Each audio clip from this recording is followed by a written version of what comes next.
Superhero Stuff You Should Know is part of the Greenlit Podcast Network. Hey, this is Ben from Superhero Stuff You Should Know, and I have an important announcement for you guys. At the end of every single episode of Superhero Stuff You Should Know, you might hear us shout out to our fans, one of whom is Matt Herring, who was one of the original Superhouse fans. He's always given us his support, and now it's time that we support him.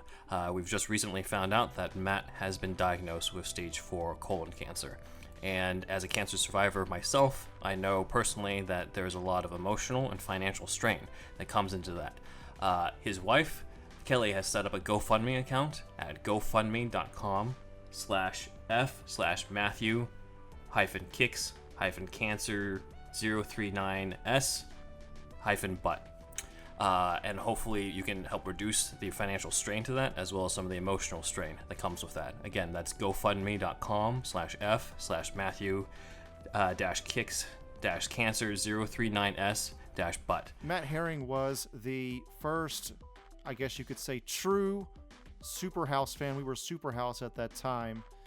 You know, the first fan of this podcast and what we do here, and has always supported us, talked about us, and he's from a town close to where I'm from, and so we share that as well, and just a huge superhero fan, and you know, nerd like the rest of us, and now he's going through that.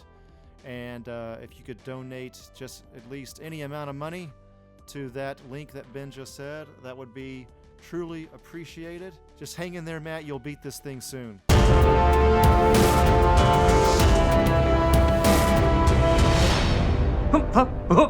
Ahoy there, Captain! Stop right here. Little Lex is gonna train his wiki. Did you catch my drift?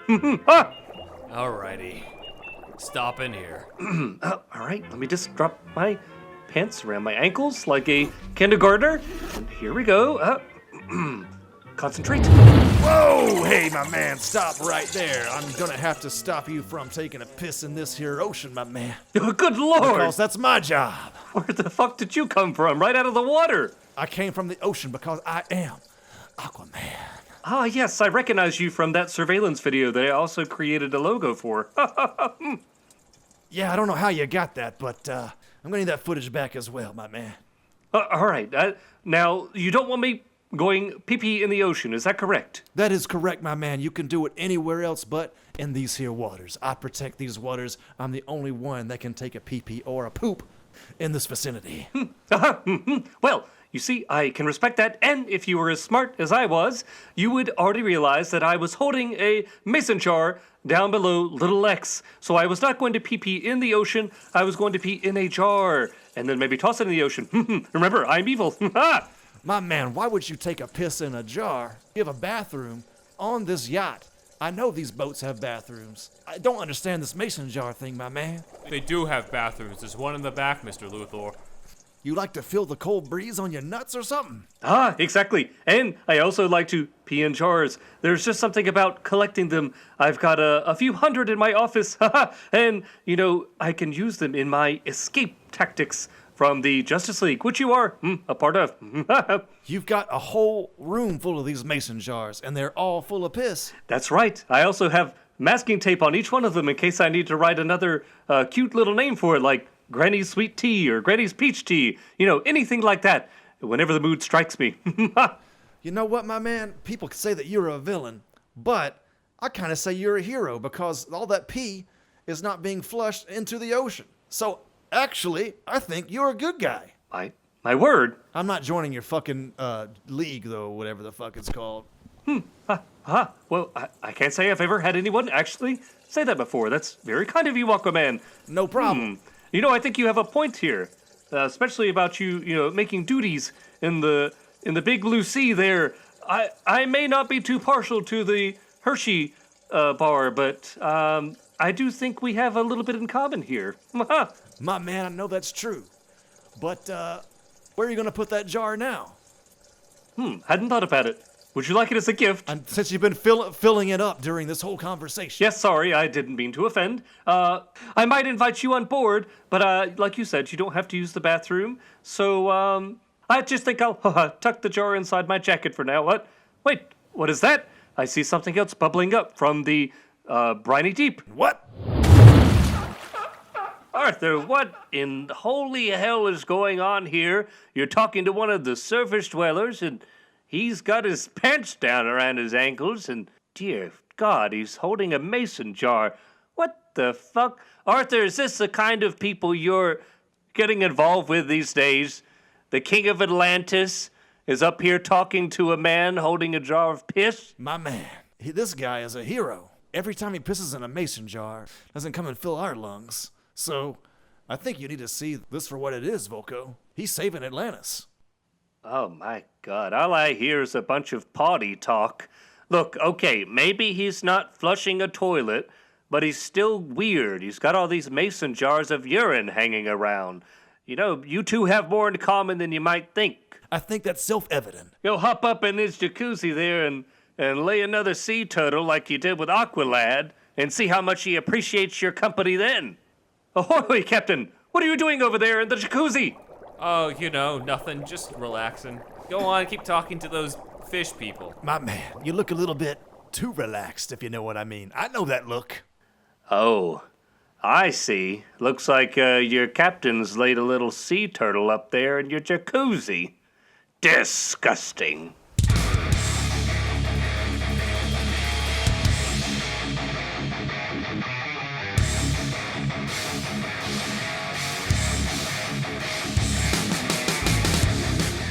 Welcome, everyone. We have an important announcement. We are no longer superhero stuff you should know right now. We are supervillain stuff you should know. I've been waiting. Yes. I've been waiting. We dive into the most iconic villains of the DC universe and how they've been seen in the Snyderverse, starting with Jesse Eisenberg's Lex Luthor. It is I, once again, Ben, and with me... It's Andrew, everybody, and I think this is going to be Zach's favorite episode of all time. So, yeah, congratulations, Zack, on this episode. I think you were seriously overblowing my interest in Eisenberg's Lex Luthor. But I am excited. Was I, though? I told you, Zach, to come prepared with a jar of your own pee just for this episode. Your homework, man. I hope you have that somewhere. It's off screen. You're going to be diving into it. Okay. He could prepare probably don't want people to He's see preparing that. it right now.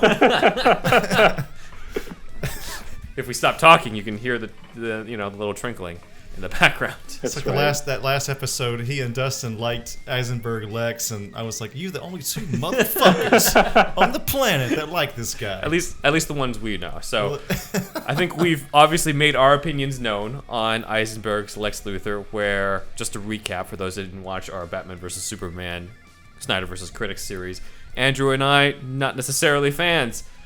Zack, however, is a fan, but we might have overblown his love for the character. Slightly above indifferent. But no. I choose to think that he loves that Lex. It just makes it funnier for me. Yeah. He does like, you do like to play the character. Yes, very much. Yeah, it is funny. All the twitching and all that. the little verbal tics. Yes.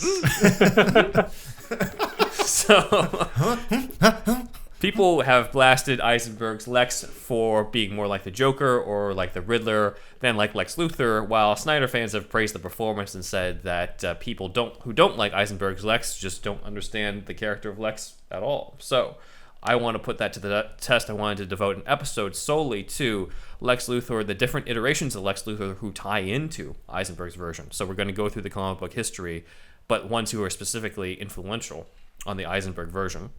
And then we're going to go into the Eisenberg version himself. So this is a whole episode dedicated to just Eisenberg-Lex. Yes. Well, for all of you people like Zack and Dustin out there, welcome. Yes. This is supervillain Fucking stuff welcome. you should know.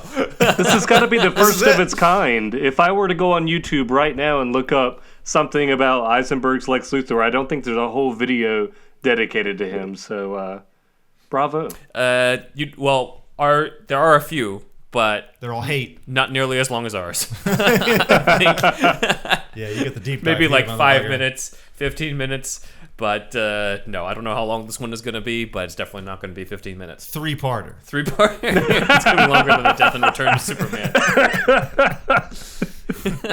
Then he shaved his head again. So Then he got some new cufflinks. let's go into the comic book history of Lex Luthor, the specific versions who are influential on the Jesse Eisenberg version. I'm not going to go through every single version of Lex Luthor ever, because then that's going to be a 3-parter. That would definitely. It's only a 7-year history there. Or Yes. 80. He showed up a little bit after Superman. 81, 1940. 80. Okay. 81. He appears the same year in comics as the Joker. Well, goddamn, the two best villains. Yep. So Luthor himself first appears in Action Comics number 23 in 1940, written by Jerry Siegel and art by Joe Shuster, the creators. As you do. Actually, could be before Superman in a sense, right? That Man of Steel thing. I love bringing up this point. This is my main point I bring up.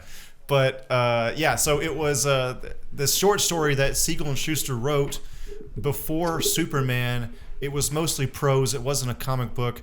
But above it, it was for a pulp comic or something.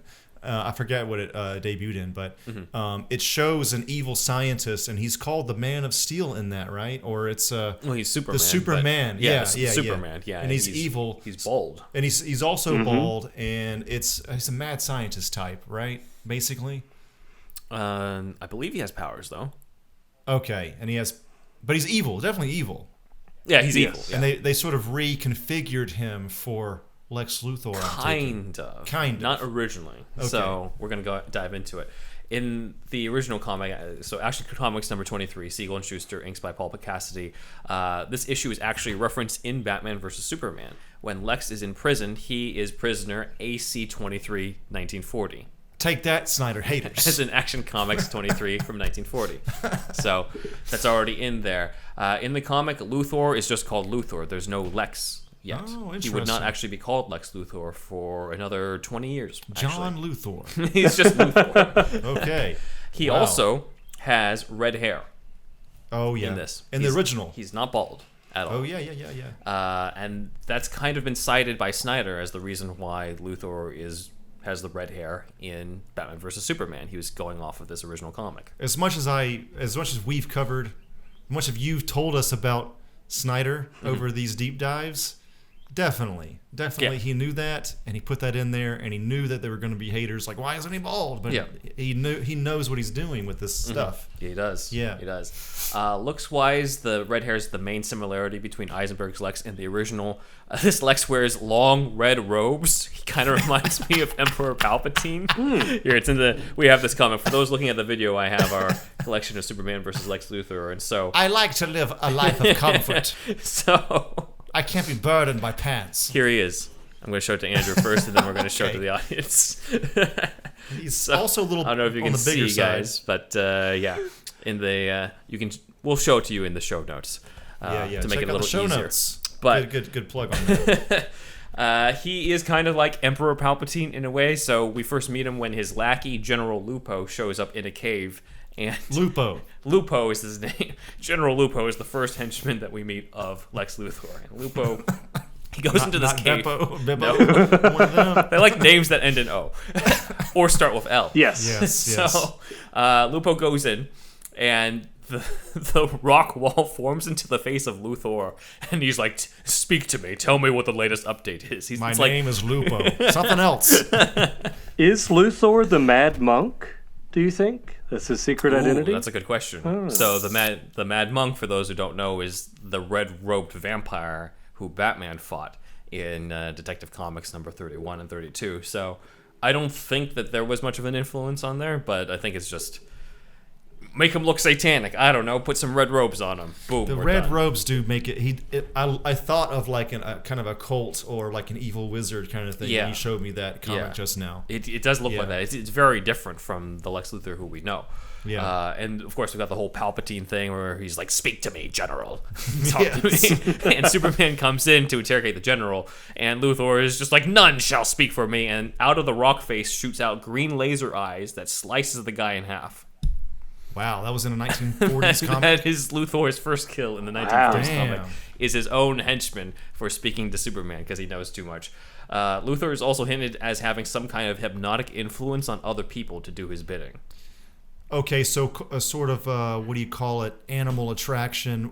Yeah, I know what you're talking about. They say Charles Manson had that. like just a way to really get into somebody's psyche very easily. It could either be it's kind of ambiguous to me, and it's either he has a hypnotic powers or it's the more realistic version of what you were saying, where he just has that charisma. Yeah, it could go either way. Writer dependent. So Luthor's main plot in this is trying to start a war between two fictional countries, Galonia and Toran. And Luthor is planning to pit the countries against each other so that he can eventually step in once they're weakened and become master of the world. Because again, this is still 1940. And get $1 million. So he wants world domination from the beginning. By the way, kids from the 90s, putting your pinky up to your mouth like this makes you look like Dr. Evil, which is an old movie called Austin Powers. Ancient film. Yes. Ancient classic films. At one point, Luthor kidnaps Lois Lane, and when Superman arrives to rescue her, Luthor knows to threaten her in order to make Superman do what he wants. So, just to recap then, we have a red-haired Luthor who tries to stage a war by pitting two sides against each other, kills his own henchmen, and endangers Lois Lane to make Superman do what he wants. Sound familiar? Great. Yeah. So a lot of these elements, as you can see, go into the Eisenberg-Lex, him pitting two wars against each other, replace the countries with Batman and Superman. Right. Okay. So what do you guys think of this cult leader Luthor, in a way? I don't know. He sounds kind of wild. He reminds me of the Gnome King from Return to Oz when you said that the rock formed into his face. Oh, I know what you're talking about. Yeah, I don't know if either of you have seen that, but it kind of reminded me of it. This Luthor seems to have more of a supernatural quality to him, which is kind of interesting compared to what my idea of Lex Luthor is now. But it's interesting to think of him with, does he have long, wavy red hair and a red robe? No, he's just got, like, it's not like Eisenberg's hairstyle. It's more just short crop. Yeah, it's almost a buzz. A little bit more than a buzz cut. Okay. Shorter than mine. I was thinking it was like long, wavy red hair and the red robe. I was like, he's got it going on. You like him even more now. Do you want to draw that as well? Zack just put Eisenberg in the long red robe. I'm surprised. Your Justice League. His hair. Zack's Justice League is Baby Doomsday, Beetle Bat, and this Lex. Yes, and the tit-headed Mr. McSpidlick. You got the whole team. That's what, 4 or 5, right? Yep. Shit. Yep. You need 7, I guess. We're gonna get 2 more for you, man. Eventually. We'll get there. Yeah. I mean, him creating the conflict so that he can benefit either way from either outcome. Yeah. That's awesome villain writing, right? Mm-hmm. Good guys could do that too, I think. But the fact that it involves such manipulation is, I think, the most interesting part of this so far, other than the red robes. I want to see him back in the red, like an evil fucking wizard. Evil wizard Harking Lex. it back to the comics. Yes. But the manipulation is cool, and if it is a realistic route, his like Charles Manson animal attraction kind of thing. Yeah, I can see that. Awesome. Luthor would continue to fight Superman with his red hair. And we covered this in the Radio Superman deep dive that we did. But it was a mistake from artist Leo Novak, who thought that Luthor was bald and drew him as bald. That created the perception that Didn't you draw this guy back in the other story in that other pulp comic? So there are a few potential sources for who we got him mixed up with. Some say there's a bald henchman, actually, of Lex Luthor's in the original comic. That's probably what happened. They thought that he was looking through and he was just like, oh, there's Luthor. He's this bald guy. And he just draws him bald. And then he's like, oh, wait, that wasn't Luthor. That was the henchman. See, that's the simplest, most boring answer. And that's probably the correct one. Yeah, it probably is. But other ones are the Ultra Humanite. Now, the Ultra Humanite might be known from the Justice League cartoon as a giant talking monkey. Okay. Gorilla type. But Beppo's grandfather. he started off as a bald mad scientist in a wheelchair. Okay. So he's a bald man. Okay. And then he would just transfer his mind from one person to the next until eventually ending up in the giant gorilla. So a bald guy in a wheelchair with mind powers. Yes. This is a lot before X-Men. Yes, that too. So either was Ultra Humanite, or as we covered and theorized in the Radio Superman one, there was the villain, the Yellow Mask. Okay. Who was a Radio Superman villain who was recurring and showed up with a yellow mask and domino a bald mask? head. Yeah, a domino yellow mask and a bald head. And one of his plots was to blow up a dam to cause a flood, which is what we see in Superman 78 with Gene Hackman's Lex Luthor. Now, obviously, they didn't know that back in 1940. Yeah. But it's an interesting connection nonetheless. But anyway. They could have drawn on that. Yeah, Yeah, but in the 70s. It's Leo Novak who is the reason why Lex Luthor is seen as bald for all eternity now. Right. And it would take 20 years for there to be an explanation in terms of what happened. Thanks to Jerry Siegel.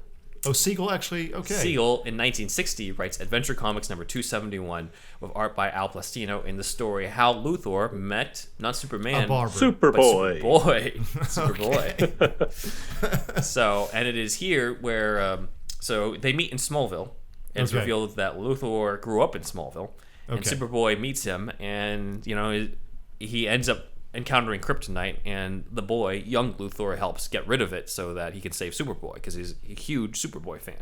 And Superboy is like, hey, like, thanks a lot, what's your name? This Luthor is a Superboy fan. Yeah. Okay. Because this is them just meeting for the first time. Okay. Superboy's like, what's your name, kid? And he's like, my name is Lex Luthor. And that's the first time that he's called Lex Luthor.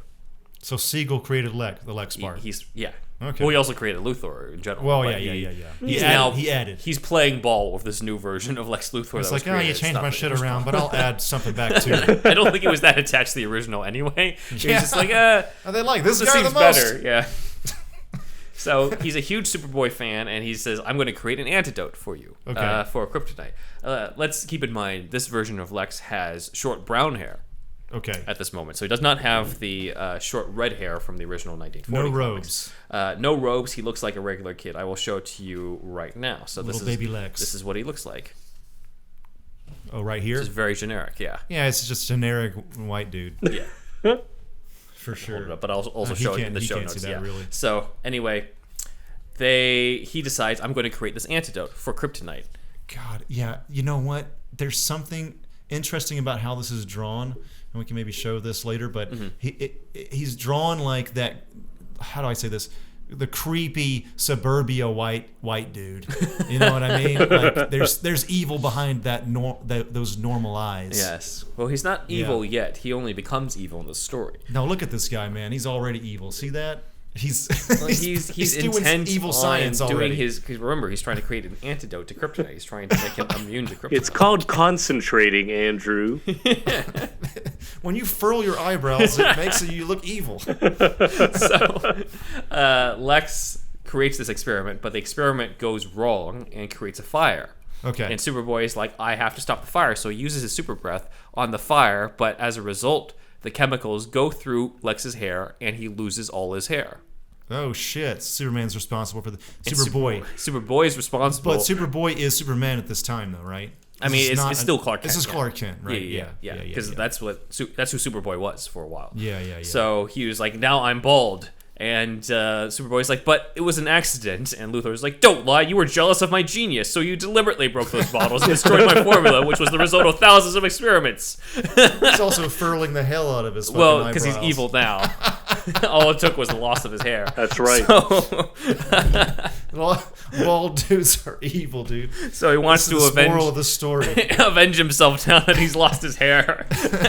And decides to become Superboy's sworn enemy ever since. So that escalated quickly. Let's talk the about. meme says. Let's talk since we're on this point. Yeah. This is obviously a huge part of the character, and like, why does something like this stick? You know, with like the metaphors involved with mythological characters. You have Superman, who's an image of perfection, basically, right? Yeah. He's not even a man, but I mean, not even a full human, right? Not even human. And then you have Lex Luthor, who is, especially in these later versions, he kind of is the vision of human perfection. If you're talking about like Buff Lex from All Star Buff Superman. Lex, he and that's why he's sort of like jealous / xenophobic about Superman, which is kind of a little bit a related issue, but not the exact one I'm making right now. But he's got a bald head, so it's this visual identifier in the comics for children also, but also for adults, that sorry for anybody that actually is bald out there, but we could say that it is maybe a sign of human imperfection. Despite everything that he's done, he is still not perfect. And not to say that bald men are imperfect, but this is a visual identifier for comics to kind of to hint at something deeper, right? I think. I mean, I don't think Novak was thinking about that when he did that, but I think that's definitely a good point in terms of like that. Especially with this new context that Superboy is responsible for it. Yeah. Whereas like not only am I left with this, but you're responsible for my imperfection. Yeah, exactly. So I mean, all that is in there, and look, like you said, I don't think it was probably in there to begin with. Right. But there have been 80 years of evolution of this comic book. And what do people do over this time? You add more and more metaphor, more and more meaning to something that originally had no fucking meaning at all. I mean, you look at the S on his chest, now it means hope. You know what I mean? Like, it's just that kind of thing. Yeah. Like, things are added over time, right? Exactly. Everybody that's bald on YouTube, make sure you go into the comments section and let Andrew know what you think. He thinks that you're evil. I can't wait. I can't wait to read these comments. Don't you think that Lex could have just shaved Superman's head to get even with him? Like, that's... He'd need a hell of a razor. He would need a kryptonite razor in order to do that. I think that's fine, though. Like, if that's his ultimate revenge, you know, like... It's not like he... It's not like to go a little deeper. It's not like Superman, like, accidentally murdered his family and all this stuff. It's just like he caused him to go bald, and that spurned Lex into becoming his arch enemy and wanting Superman's death. It just seems a little extreme. It is a little bit of an extreme, but it's 1960, everybody. That's true. You know, it's baby steps, baby steps. I don't think all the stuff I just said was really applying yet either. Yeah. But this is the first time that Lex's turn to evil is connected to the loss of his hair. Yeah. This was actually adapted into Super Friends. There's an episode called History of Doom where they actually do this exact scene as a flashback where he loses his hair. A version of this was also adapted in the Superboy show from 1980s, though at that point Lex was already an antagonist, and then Superboy made it worse by accidentally causing his hair loss. Other versions are less directly tied into the hair loss. So Smallville had a version of it where the meteor shower that came down with Clark's spaceship is also responsible for Lex losing his hair at that. Just strains of alopecia in that motherfucker. But the version in Batman vs Superman might be the first time where it's due to literally just a shaved head, due to prison. Superman is kind of responsible for it since he's in prison just because he tried to kidnap Superman's mom and all that type of stuff. But it is also something that I pointed out to you guys in sharing the scene where the shaving of Lex's head is very similar to a scene from Smallville where they shave Lionel Luthor's head in prison. And, both are landing in prison. Both have scenes where they're getting their heads shaved. And both men have kind of already won in some way, even though they're in prison and have the shaved head. So that's kind of the connections there. I do have something to ask, because Lex is placed in Arkham, right? In BVS, yeah. Why do they shave his head? They don't shave everybody else's head when they get sent to Arkham. Oh, that's a good question. So in the Ultimate Edition, he has a shaved head in prison. And then when Batman comes to visit him, he says, "You're getting transferred to Arkham." That's right. Oh, well, shit, even that's explained. Yeah. Take that, Snyder haters. It's only explained, though, in the Ultimate Edition, not in the theatrical version. Still, he covered his base again. That's amazing. Yeah, I thought I had missed something, because I was like, well, damn, every time there's a new... That's supposed to be like a home for the criminally insane or emotionally troubled. You wouldn't think like, all right, here, you nut job, come on, I'm going to shave your head for you, throw you in this padded room. It just seems a little bit insensitive, but now it makes sense. Trained professionals are not saying nut job. There you go. I mean, if you're working at Arkham, I don't know. But yeah, Lex gets his head shaved, Joker gets tattoos. I don't know how this world works. But yeah. Arkham's security is just a little lax, I think. Just a little. We know that. Yeah. They always escape. Let's see. We did bring up Super Friends earlier. Luthor brings together the Legion of Doom in Super Friends, just like Eisenberg's Lex was meant to bring them together in Justice League 2. The Legion of Doom was a creation specifically for the Super Friends show. In 1978, there was there had been other versions of like a supervillain team beforehand, but nothing to that big of an extent. So they were first shown... Really? Okay, interesting. First shown in 1978's Challenge of the Super Friends, and now you got that famous shot of them, on that table. Yeah. That sort of U-shaped table. And then, the Darth Vader helmet-looking Hall of Doom and all that type of stuff. That's all from the TV show. Super Friends is not on HBO Max right now, is it? It's coming, though, right? I think it's coming. It must By the be. time this hits, I think it will be. Really? Okay, Yeah. good. There's so many fans of that. It was a little bit before our time, but not that we only watched stuff from our time, but I caught some of it for sure. Yeah. I think it was on Cartoon Network back in the day. I definitely want to check it out. Yeah. I've seen a couple episodes, but not as much as I probably should have. Well, History of Doom is the one with the hair loss, and then Challenge of the Super Friends is the one that introduces the Legion of Doom. Those are at least the classics. Which episode? What color is his hair before he loses it in that? Same thing in here. Oh, brown. okay. Which episode is the Sorry. one that has the Scarecrow in it, and you see like Batman's origin? That's in the final season of Galactic Guardians, the Superpowers team, called The Fear. Okay, I thought that was Super Friends. Well, I mean, it's the final iteration of Super Friends. It's still Super Friends, but like obviously the title changed, and then some of the voice cast changed, which is why we get Adam West as Batman. It's called Galactic Guardians? Yep. I didn't even know this. We brought it up in like 2 or 3 episodes. I remember you talking about Adam West being in it. Forget about this name, though. Wow. Zack made a whole joke about Galactic Guardians sounding like some other team. Yes. Oh, yeah. Probably. I remember that now. It's all a haze to Andrew.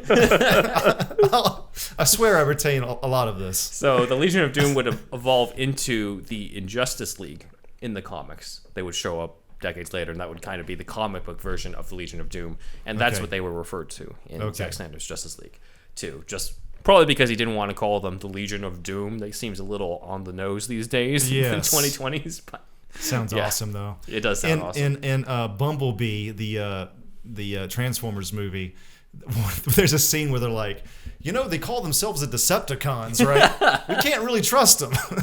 They kind of call out that whole thing. I also noticed in X-Men, Bryan Singer, the first movie from Bryan Singer, Magneto says, "We're the Brotherhood of Mutants," not evil mutants, just Brotherhood of Mutants. Oh, yeah. They took out evil just because it's like, I don't know if he'd be that self-aware. Yeah, not the worst change. Yeah, they made worse changes than that. Yeah, for sure. Let's go to the 1980s. So in the 1980s, the post-crisis, this was post-crisis on Infinite Earths, and they decided to reboot Superman in a title called The Man of Steel. And this John Burns? John Byrne. Yeah, John Byrne yeah. comes up with the idea that Lex Luthor is not a mad scientist, but actually a corrupt CEO, a corrupt businessman, to reflect the times. So this is the beginning of corrupt CEO Lex Luthor, who Eisenberg plays, and that characterization has lasted until this day. Eisenberg is actually the first actor to play this version of Lex on film. Okay. Because beforehand it was basically Kevin Spacey, and Kevin Spacey's version was already a known criminal. Gene Hackman. Basically doing Gene Hackman. Lex. Definitely. So other live-action TV versions had done it before. Anyway, but this is the first time that was on film. Okay. This version also has red hair starting off and is already balding. I think you might remember seeing this. Zach, have you read this comic? I have not. Man of Steel. So in this one... Famous reboot. Yep. Yeah. So he looks like... He's like kind of got the definitely balding look, but still some red hair. Yeah, I've seen that curly. picture. He's a little overweight. Yeah. So interesting take, but it seems like Lex loses his hair like naturally, or potentially due to the stress of fighting Superman. Because a few issues later, it's completely gone. Too much room for my brain. Not enough room for my hair. So the first live-action interpretation of this version of Lex Luthor was in the Lois and Clark TV show in the 90s with actor John Shea as Lex, who also had hair starting out in the role. This is also, I believe, the first time Lex Luthor was shown to learn Clark Kent's true identity as Superman, and he even has a whole scene where he threatens to kill Jonathan and Martha Kent. Okay. So this sort of predates the Snyderverse as well, because as we noted, like Lex already knows that Clark is Superman before the movie even starts. Every version seems to have him have hair at first. Oh yeah, almost every version. Almost every one. Hackman kind of because of the wig thing. Oh yeah. But you still see him with hair. You think he has hair. Yeah. Right. So it's just like there was a lot of people online about Snyder's about Eisenberg's like having hair and like why isn't he bald? It's like every version. Yeah. Almost every version. Yeah. Just read the comics. So we have one notable thing about Jesse Eisenberg's Lex Luthor is that people note that he is formerly said in the movie as Alexander Luthor Jr., with people bringing up the fan theory that he is actually the son of the real Lex Luthor, not the real Lex Luthor, because I guess people who hated the portrayal were hoping that like he would get killed off by his own dad. Sounds like a bargain Snyder made with the producers. Like, hey, if everybody hates him, we can walk it back and bring Daddy in. Potentially, you know what I mean? Yeah. However, I do want to bring up, we did get a Lex Luthor Jr. in the Post-Crisis comics, kind of. Lex Luthor Jr. had long red hair, and he was around when Superman was killed by Doomsday. Okay. However, there's a bit of a complicated backstory to this because he's technically not. I mean, this is 90s Superman, and as we discovered in the Death and Return of Superman deep dive, they were like, well, if we're going to do an origin for this, we got to make this as complicated as possible, whether it's Hank Henshaw or the Eradicator. They'll be fine. They got the young brains. So what happens is Lex Luthor, the one we know, the balding one who ends up being fully bald, gets a hold of kryptonite and decides, well, in order to get Superman off my back, I'm going to wear this all the time. And he puts it in a ring that he wears. Okay. And he's like, this should be fine. This is great. And then it's like, sir, you have cancer because of the radiation of the kryptonite on your hand. Oh, yeah. So cruel irony there for Lex. This happened in the comics in the 90s. In the comics, yeah. So in order to save himself, he becomes an amputee. So he cuts off his hand, or gets his hand cut off. So he could be buds with Aquaman at this time. Yes. But one of them water hands. Apparently that's not enough. So to save himself further, he fakes his death and has himself cloned and has his brain transferred into the clone's body. Okay, here we go. So now I feel like we're just starting. In his clone, and he comes out and pretends that he is his own son, Lex Luthor II, who has long hair and a beard. So I know Zack has a copy of the comic on it. Yeah, I'm transferring my body into the one with the most hair possible. And because he's supposedly grown up in Australia this whole time, Lex Luthor II has an Australian accent. What? Really? G'day, I'm Lex Luthor II. Mel Gibson should play Lex Luthor, dude. In the 90s, yeah. Yeah. He's already evil. But it's really the Lex Luthor we know in a different body. Yeah, I know. It's still funny, though. But it's again, overly complicated. There's a reason why this never carried over into any of the adaptations. It's not in Superman the Animated Series. Here's Lex. A little much. Hold on. Okay, so he's showing a picture of a comic. Zack is. Oh, yeah. It's a bearded. It was very important for Lex in his new body to have a lot of hair. For obvious reasons. I could understand that, I guess. Yeah. One thing I did think was cool, though, I did watch the animated Death of Superman, and it was like his disguise to go out in public. So I was like, oh, that's funny. Yeah, he looks Amish. He's got his little Amish kind of chin beard. Reddish brownish hair. Yeah. Yes. So this was the only time this has been adapted is in the BBC radio version of The Death and Return of Superman, with actor William Hootkins, Lieutenant Eckhart, putting on an Australian accent to be the new Lex Luthor. Did you listen to this? I did, yeah. How is this rendition? It's the most faithful version of the comic. Is it like okay? All right, it's pretty solid as a version of it. Some of the voice acting's a little. It's not quite the Bruce Timm animated series level on it. Yeah. I personally thought they made Steel sound like Mike Tyson as opposed to like an intelligent scientist. Oh no! A couple steps forward, a couple steps back. Yeah, I'm like it would make sense if he was like Mike Tyson, but he's not. He's supposed to be a genius engineer scientist. Some scientists can talk like that, man. I guess so, but he doesn't seem like he talks like that in the comics. But did anyway. he have a fucking face tattoo too? They didn't say anything about that. He had in the BBC S radio on his version. cheek. And then the guy who's voicing Superboy is clearly a grown man pretending to be a teenager and puts on like a very whiny voice the whole time. A grown British dude trying to be an American teenager. I don't know if he's British, but yeah, he does sound. It does definitely sound like an adult pretending to be a teenager. But anyway, we'll put those in the show notes. We put them in the show notes for the Death of Superman anyway. Lovely. I first heard about this version when there were rumors about this version of Lex showing up in Batman vs. Superman in 2002. So this is not the Zack Snyder version, but the Wolfgang Peterson version. I Am Legend version. Yeah, the one that was referenced in I Am Legend, yeah. Yeah. But when I read the script for that, which we'll be covering at some point later this year, he was not in that. It was a traditional Lex Luthor, so it was just a rumor at the time. But I remember being like, wait, who's Lex Luthor II, and why does he have long hair? And then I read up on it, and I'm like, that sounds complicated as fuck. What's still with his beard? Man, remember that time? People talk about this all the time, that are our age especially, but it's like, they put that Easter egg in I Am Legend, and it was like, poppycock, it will never happen. And it did, and look what it sparked. I know. And fucking, what's his name, showing up at the end of all the pre-Disney Marvel movies, fucking Fury showing up at the end. Even he shows up at like 3 movies. It's like, it'll never happen. And it was more likely at the time, yeah. Which it's just because they actually had those movies, but it's just weird. It was so unimaginable at the time. And now we got a Loki TV show on and Disney Alfred Plus. show and an Alfred show on Epic. Like everybody gets a TV show at some point, but so Lex Luthor has yet to get his own TV show, but that's okay. On TV, we maybe though, don't need that one. Him. Although maybe if it was on HBO Max, I'd watch it. Yeah, I know I would. That Man of Steel comic. You ever read the Man of Steel Lex? We'll be covering it in this, actually. There's some connections to the Eisenberg-Max. Interesting, because I read that one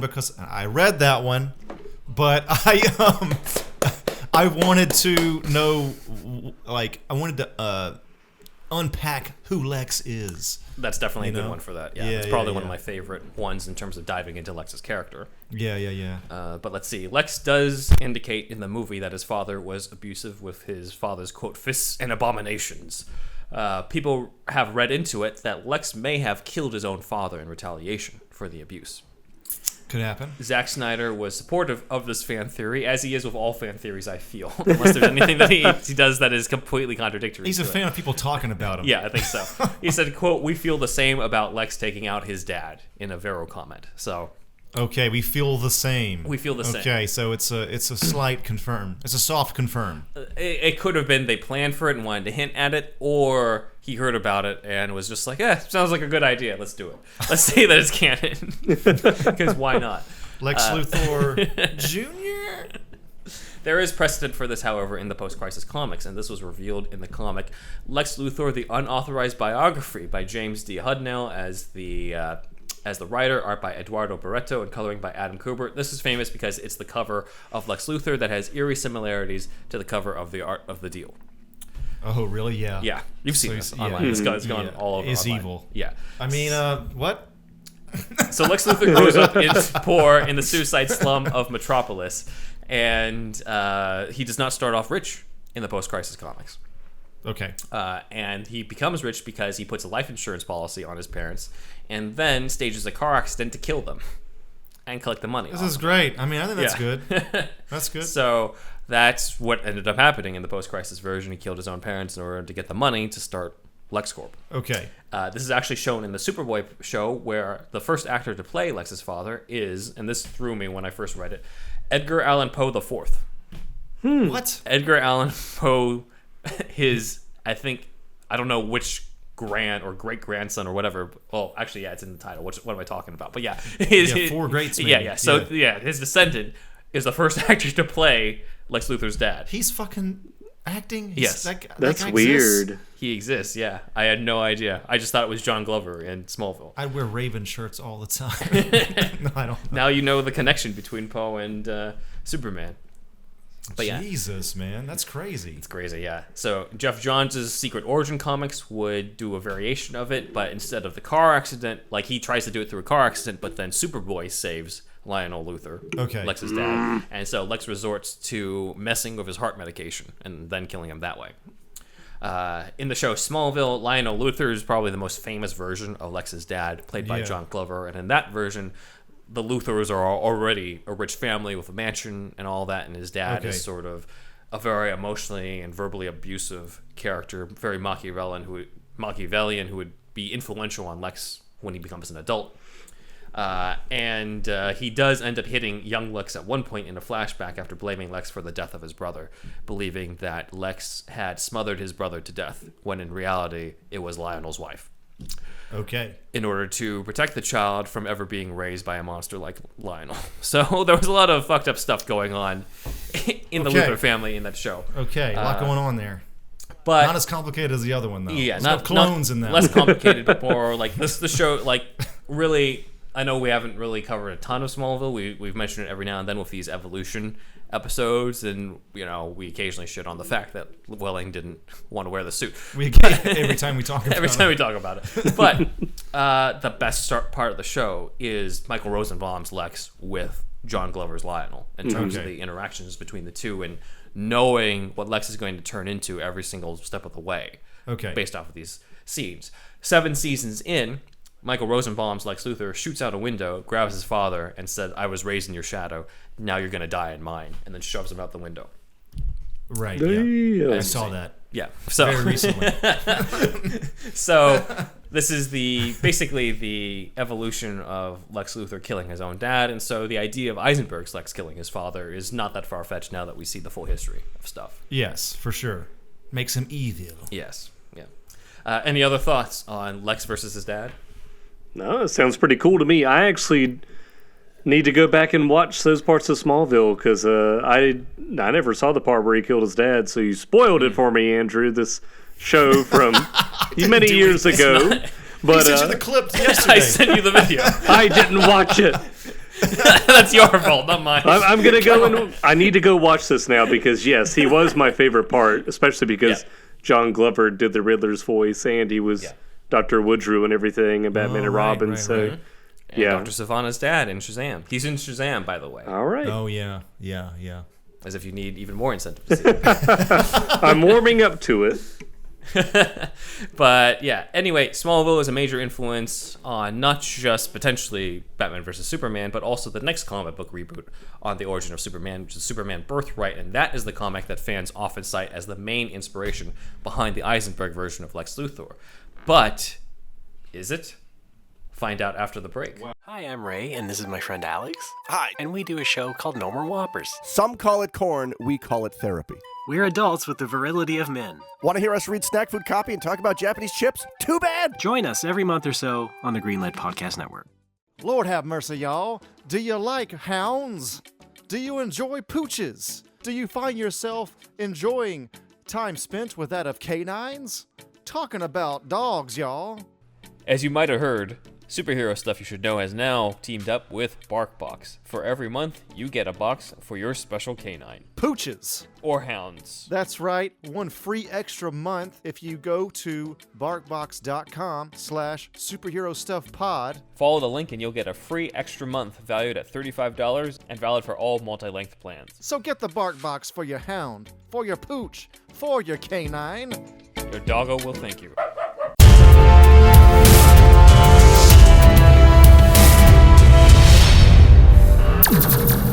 It's I, Eradicator, Booster Gold, and I'm here to tell you that your visor looks like shit. I may be from the future and it happened after you, but yours is just terrible. The shade of yellowish orange, the amount of translucence, everything's off about it. It looks like, in a word, shit. Let's see. Human from future seems very petty to come into the past and criticize me. Excellent point there, bud. But guess what? No one can be rocking the visor like me. And I'm here to roast the shit out of you until you take that shit off. I'm the only visor guy around here. Human must realize I can kill him with my bare hands. You could try that, buddy, but guess what? I've got these force fields and these energy blasts. I too have force fields. It is on.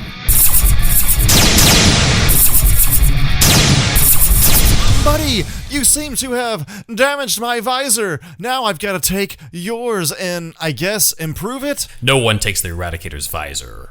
It's what makes me powerful. Well, guess what? Heat vision activated. Hey, buddy, you fucked up my visor. Justice is served. Now I gotta go back to the future and use my future tech that's super boosterific and fix this shit. I can't believe a primitive being such as yourself has affected my technology such as this. Well, I'll be seeing you. Target, humans asshole. Fuck! That's why they call me the Eradicator. Very unboosterific of you to fucking laser my asshole. The real Superman would never laser someone's asshole like that unless they really deserved it. That's not boosterific of you at all.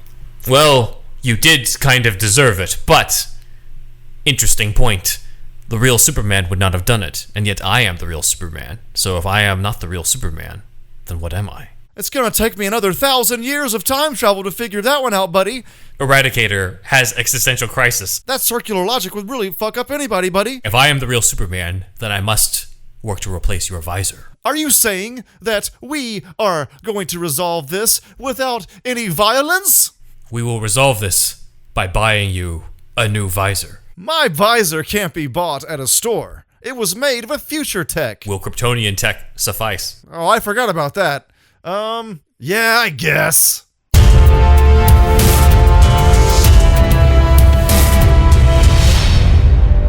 And so, Booster Gold and Eradicator became best of buds. They even had a little foreplay in the Fortress of Solitude. Oh, buddy! That's why they call me the Eradicator. Oh, Boosterific! I just straight ups don't give a fucks. Meanwhile, at the Hall of Doom, supervillain stuff you should know continues the coverage on Lex Luthor. So, as we left off on the break, in 2003, Mark Waid did a retelling of the Superman origin story in Superman Birthright, and this version of Lex almost undeniably looks like the Jesse Eisenberg Lex Luthor, because this is where Zack's favorite hairstyle for Lex comes in, with the long, wavy red hair. He loves it. He loves it. No robes, though. I wish he had the robe. But just to talk about Birthright real quick. Yeah. Birthright probably needed Man of Steel, John Byrne's Man of Steel. Yeah, before probably needed that. But that's like the middle step. Birthright's really where we get, I think, our modern Superman. Like, I in feel which like way? A lot of, just like in Man of Steel, the movie, he's kind of a wandering vagabond for a while, and I don't know, just the way it was kind of like made for the modern era. Yeah. Like John Byrne's was made for the modern era of the 80s, revamped again in 2003. There's just, I don't know, I think a lot of the DNA of what we see, even in Superman and Lois, I guess, you can trace a lot of it back to this very famous run by Mark Waid. I guess, but I also feel like Burns is still, like, had the most influence in terms of, like, Lex Luthor being a corrupt billionaire. Yeah, that's true. That type of stuff, and the idea of the Kent still being alive, and now Jonathan Kent was even more of a character than before. Right. Jonathan and Martha, to be fair, were both more of a character than they were before, simply because they weren't just killed off after he went from being Superboy to Superman. Right. So there's that. But I believe the artist of Birthright was Lionel Yu. I forget, actually. Something like around, in terms of the pronunciation, I think it's something like that. But just undeniably, yes, in terms of visual similarities, they're there. But in terms of characterization, that's where we need to go into the further deeper dive on this, because a lot of Eisenberg fans have brought up, like, he's basically the Birthright Lex. Yeah, there was that famous panel that basically shows that hair too. Yeah, I mean, there's a ton of the flashbacks. So in the Birthright storyline, Lex Luthor has this hair in Smallville, is a childhood friend of Clark's, just like in the Superboy comic, as well as the Smallville TV show. Okay. And then due to another experiment, he ends up losing it in an accident, an explosion that involves Clark. But he does not know that Clark has superpowers. Okay, right. So that's the version. Have you read this comic? I have not. It's all new to me. Okay. All right, well, if you're a fan of Eisenberg's Lex, you might enjoy this one. But let's dive in and examine, is Eisenberg's Lex the Birthright Lex? As I reread this is the magic thing. question for this episode, Yes, I think. I think so. Yes. I reread Birthright just to do some comparisons. So here's what I found. In both the comic and the movie, Lex is vastly intelligent and holds it above everyone else to the point of being just rude. However, he never really speaks in big metaphors like the Eisenberg Lex. Trying to be deep. This definitely seems to be a Chris Terrio and Zack Snyder thing. Yeah. Snyder definitely wanted that idea of, like, he'll talk circles around you and doesn't care if you can keep up. Talking about, like, bringing down God, or just something about talking about sort of religious talk, bringing in big themes. Yeah, just in general. Yeah. So Lex has, like, one instance in Birthright issue number 6 of saying something that goes over Lois's head, but mostly speaks smart by speaking technically, using a lot of technical terms, not necessarily from metaphors or word games. This Lex does seem to enjoy himself more than the popular depiction. So, like Eisenberg's, he seems to be having a fun time, but doesn't quite have the same eccentricities. He sings, like, once, which is kind of like Eisenberg's Lex, when at one point Eisenberg's Lex goes la da da da da. That's like God. One instance, though. At one point, the Birthright Lex does raise his hands and say "ta-da," but that's reaching, though, I think. Yeah, I'm like, that's it's not quite the same eccentricities. It's probably more of an extension of that, I would say. It's mixing that Max Landis shit with which we'll cover. This comic. For those who don't know, we'll be covering that soon. That gets also pretty deep divey at this point. Yeah. Both versions of Lex seem to have an emotional breakdown at some point. In BVS, Lex seems to have it in the middle of his speech. Yeah. Whereas in the Birthright storyline, Lex has a tantrum when he thinks his machine doesn't work, but it's almost written like a culmination of his insecurities coming up rather than a breakdown and meltdown in public, which is what we got in BVS. However, in terms of actions, he does flat out push Lois Lane off a building in both the comic and in the movie. So that's got to happen. This is his main nemesis, dude. Yeah. It's happened like 1,000 times or more. So those are pretty much the main things I found. Outside of visual similarities, the characterization is pretty much in between the more stereotypical Lex, who's a little bit, if you think the Superman animated series, a little bit more reserved, but still vastly intelligent. Right. And then you've got the more eccentric Eisenberg. The Birthright one is kind of in between, and then the Eisenberg one sort of just pushes the envelope. Okay. So no pee-pee in Birthright? There is no urine as a plot point whatsoever. Seem to have skipped that aspect. Superman Birthright. And one of the most famous runs of all time. Mark Waid, man, he fucking killed it. He did fucking Kingdom Come too, right? He did, yeah. He's just a great writer. Yeah. Fucking holy shit, dude, killing it with Superman. I know. He's one of the few writers that's like straight up prefers Superman over Batman. Mm-hmm. He's totally opposite from Frank Miller probably in this regard. Even though he doesn't hate Superman, Frank Miller probably doesn't hate Superman like we covered before. He did a whole Superman Year One comic. But he definitely has a preference for Batman, we could say, and many writers do. But Mark Waid, I've listened to a podcast like a month or so ago with him, and he was like, people have a hard time writing Superman. I got 20 ideas for you right now how to write Superman. You just give me the page or whatever. Like he has no problem writing Superman. He fucking loves it. Also, did I cover this before? He apparently had when he saw Superman 78 in the theater when he was a kid, he said it really changed his life. Oh, and probably more than Man of Steel did for me. But I had probably a similar thing with Man of Steel. We covered that in our old Superman episode several times. Yep. Go back and listen to those. But I did feel a little bit of a kinship with him whenever he went over that stuff. So I don't know. Interesting stuff about Mark Waid. Yes. So any thoughts on this version of Lex Luthor in comparison to Eisenberg's? Well, other than the no pee-pee thing, I mean, I think it's just like I said, it does seem like kind of a reach. Honestly, my ideal Lex is just like from the animated series. So all of them do have their differences. And I feel like, just like Andrew said, the longer a character is around, the more variations you're going to get on different writers and artist interpretations of that character. So he definitely doesn't seem as out there as Eisenberg's Lex Luthor, because you didn't mention physically, I know you mentioned his hair, but is he like of slight build, or is he like kind of buff or like average? He is somewhat thin, yeah. Okay, yeah, so it's actually very close to Eisenberg. You could see why the internet went crazy with this. Maybe Snyder did see some of the more recent comics as far as like a visual jumping off point. So yeah, maybe there was more to those comparisons than I guess people think. Andrew, I mean, like I said, this is one of the most famous runs. This is one of my favorite ones too. It's a lot of people's favorites. Like Birthright and All Star and Man of Steel. Like this is up there. But yeah, what was the exact question again, Ben? Your thoughts, and just in general, about Birthright Lex versus Eisenberg's. Oh, I mean, yeah. This, like I said, this is obviously the most similar one. This is, I mean, I think Snyder was like, I kind of want Eisenberg. What can I pull? Oh, this is in Birthright, one of the most famous comics. This is easy. I already got this made. You know what I mean? So this is an obvious pull and not a bad one. I think all the stuff people don't like about Eisenberg's Lex, no offense to Mr. Landis, but I think a lot of the personality tics he was taking are from Max Landis. And I don't think he has as many verbal tics. Not from the comic. Max Landis is the son of John Landis. He's a multimillionaire like, don't feel too bad. I'm just some jackass on the internet. If he ever sees this, it shouldn't affect him at all. Like, not that money cures all wounds, but I just don't think he gives a shit like that what we Woody say. Harrelson part from Zombieland where he's just batting his eyes with the dollar bills. Yeah, he's not hurting. Whatever we say, it's not going to hurt him.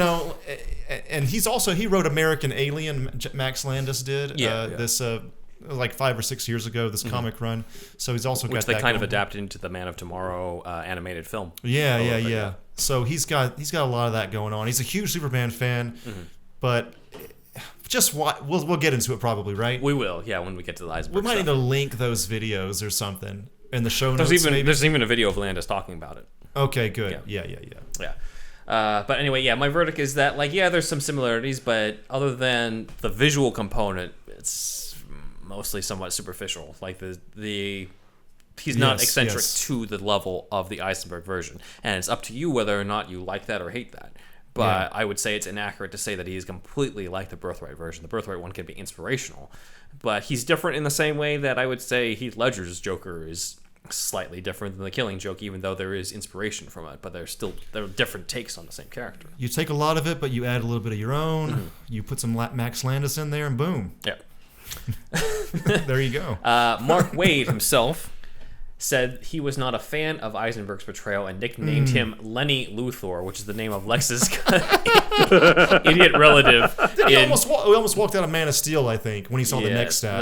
Which is like towards the end anyway. So. Yeah. But yeah, Lenny Luthor is the name of Lex's stupid relative in Superman 4: The Quest for Peace. Did he say stupid relative? John Cryer. I don't. Well, he's supposed to be stupid in the movie. Okay, I'm just wondering. I could see Mark Waid being like, "Is stupid." No, he just called him Lenny Luthor. And then when someone noted the possible Birthright influence, Wade's response in another tweet that I found said, "quote I can't see that. Period. At all." Okay. So that's Mark Waid's response in terms of that. Not a fan. He's a comic book writer. He has opinions about these kind of things. Mm-hmm. The next significant storyline is Brian Azzarello and Lee Bermejo's Luthor, which is the one that you brought up, Lex. It's also known as Luthor Man of Steel from 2005. This is praised for his portrayal of Lex as a man who sees Superman as a villain, as a threat to humanity's progress, and his belief that Superman is bad and that he himself, Lex Luthor, is the good guy, which is like my favorite characterization. Yes. Some of the best villains think that they're the hero. So this, can I jump ahead of here? Go ahead, yeah. All right, so this one is definitely one you should read if you haven't and you're interested in this at all, because it does kind of get into the psyche, like you said, of Lex Luthor. And like for a while, it's kind of mysterious to me as to like, why do you hate Superman so much? He's great, you know what I mean? Yeah. But then you get into it, it's like, well, he is extremely ridiculously powerful.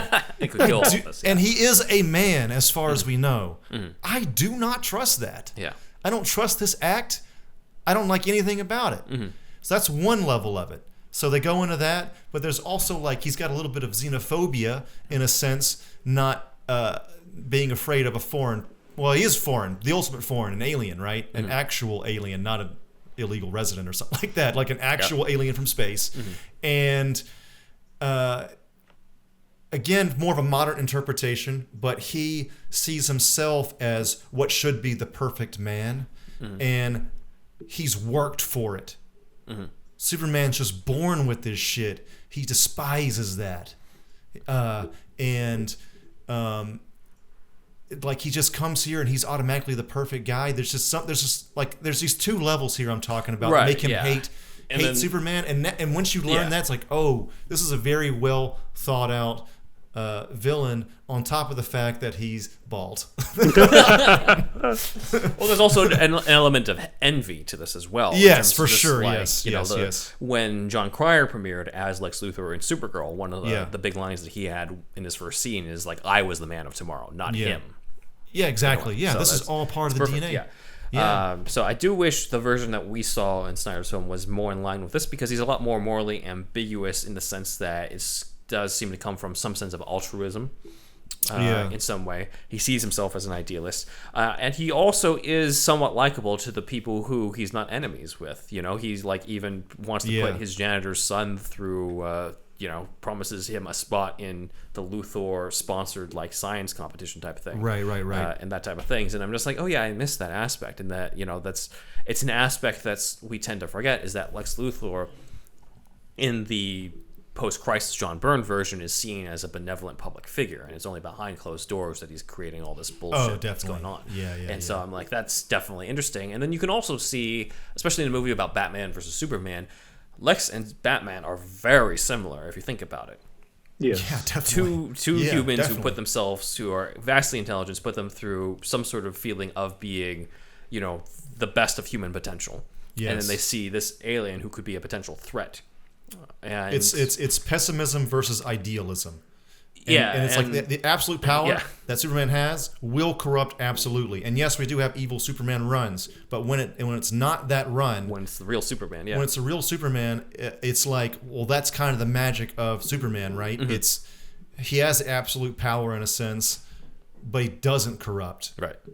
How does that happen? Right. Well, he's not fucking human. That's the one reason, but also it's good being raised well or something, but it's just it's the power of idealism as well. Looking forward, the bright future, hope for a better tomorrow. Well, true idealism. That's all wrapped up in this. That's what can battle that metaphorically or thematically. That idealism can battle that pessimism that Lex Luthor has. Right, and in a way, that Batman has. And that Batman has as well, but obviously Batman a little bit different than. Well, yeah, obviously they take two completely different paths in terms of how they have a relationship with Superman. One becomes a villain, and one becomes an ally and a friend. Depending on which interpretation you go with in terms of how close that friendship is. But in general, one takes one route and the other takes another completely, and it's interesting to me. Like, that's why I think, despite what many people might say about it, Lex Luthor is still the best possible villain for Batman versus Superman. I remember you saying this. Yeah, because of this aspect, because of the parallels between him and Lex. And that's brought up in the movie, too, as we covered in the coverage, where scenes of Lex talking about his father and the family and that type of stuff are put in parallel with Bruce Wayne talking about his father and the Wayne legacy and that type of stuff. It's all related because they're pretty much similar guys. It's just one becomes a villain and one is in danger of becoming a villain until he brings himself back into becoming a hero. Right. So one notable thing about this Man of Steel comic, we'll be recommending this to you, Zach, unless you've already read this. Oh yeah, I've got it in my other room here. It's one of my favorites. Okay. So you have read this. Okay. Mm-hmm. So a notable thing is that this version of Lex has business dealings with Bruce Wayne, and there is a shot from a newspaper of, it's very small, but there's a shot of Joker drawn by Lee Bermejo with the cut smile, and this is in 2005. This is predating The Dark Knight and predating their Joker comic line. Was Bermejo really that popular before the Snyderverse movies and all that? And Dark Knight trilogy? I think it was around the time of the Dark Knight trilogy that he ended up making, especially with this Azzarello stuff. Yeah, I actually remember so I was in high school and Batman Begins had come out, and I was just going on to Google and looking up artwork and stuff, and there were rumors that Joker was going to be in the next film, and of course the card was shown at the end.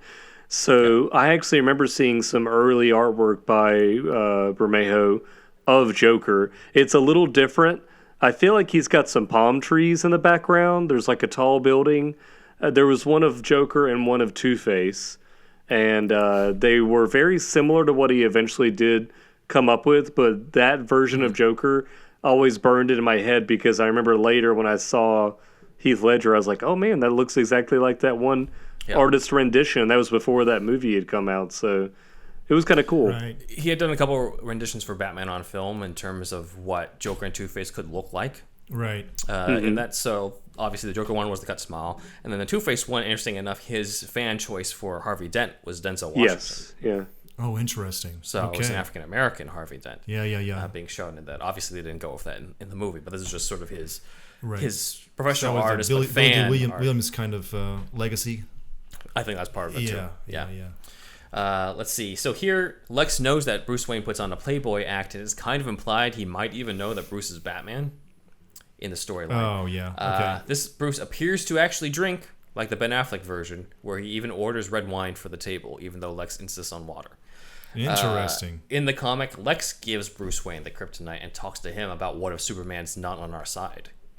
What if Yeah, for sure. Yeah. This is more directly manipulating him as opposed to the "you let your family die" newspaper that I know is your favorite. Fucking Polaroids and shit. Still gets me, man.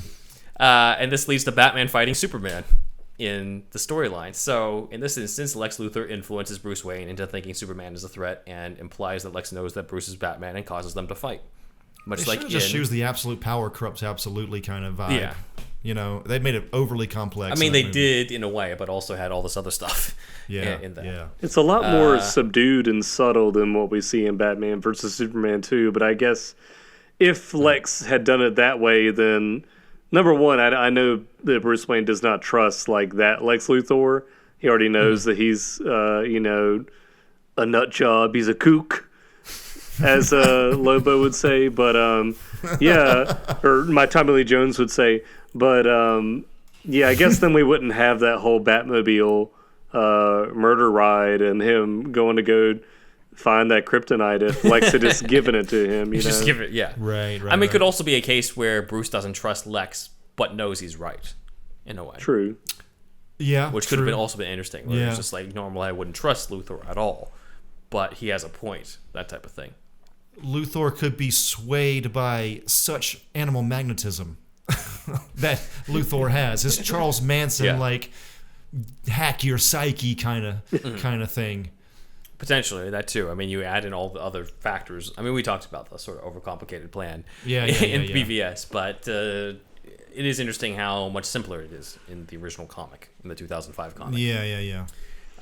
Let's see, just a couple others before we finally get to Jesse Eisenberg's Lex. But in the animated film Superman Doomsday from 2007, which we talked about in the Death and Return of Superman deep dives, Lex does kill Mercy in order to cover up Project Apple Core, which was a project that he had that ended up uncovering Doomsday, and he kills her so that nobody can connect him to Doomsday coming out.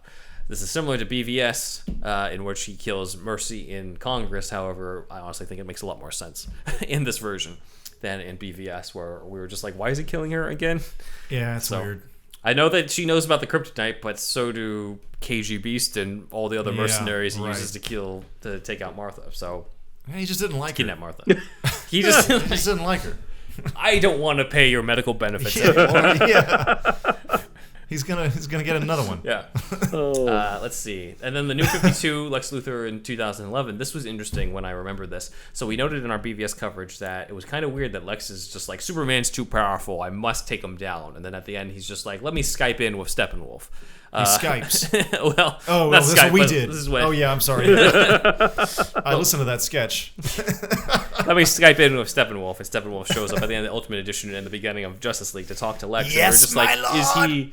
Is he in league with him? We weren't really sure what was going on. It's not really explained. However, Lex has teamed up with aliens in the past to go up against Superman. Oh, you'd have to. In the New 52, Lex started off teaming up with Brainiac, hoping to get the secrets of the universe and more knowledge from Brainiac. And Brainiac, in exchange, had Lex study this new superhero, Superman. I see you're bald as well. Yes. Let us team up. If you have hair, fuck you. They say having hair is a sign of perfection. Obviously not. Yes.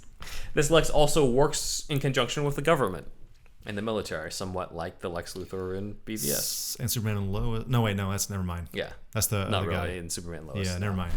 But so those are the connections. Let's now dive into the actual Batman vs. Superman, Jesse Eisenberg, Lex Luthor. We made it. So, as we discussed in the Batman vs. Superman coverage, Jesse Eisenberg originally met Zack Snyder for the role of Jimmy Olsen, where he would have been killed off in sort of a shock Janet Leigh and Psycho type of cameo, where it's just like, oh, it's a famous actor playing a famous character. Oh, he's dead. Yeah. But Snyder thought, this guy is crazy. What if he was Lex Luthor instead? So, cast him as Lex Luthor. As discussed in our Patreon episode about unused ideas for Batman vs. Superman, the trades reported that Snyder had also talked to Kylo Ren himself, Adam Driver, for the role. Snyder confirmed that he did talk to Driver for a role, but he didn't specify it being Lex. But given Driver's age range and the fact he was unlikely to be due for some of the other roles, it seems not hard to imagine that this is true. Should have been Scarecrow, though, if he was fast. I know. Eisenberg's a better choice, I think, for this version. For this version of Lex, yeah.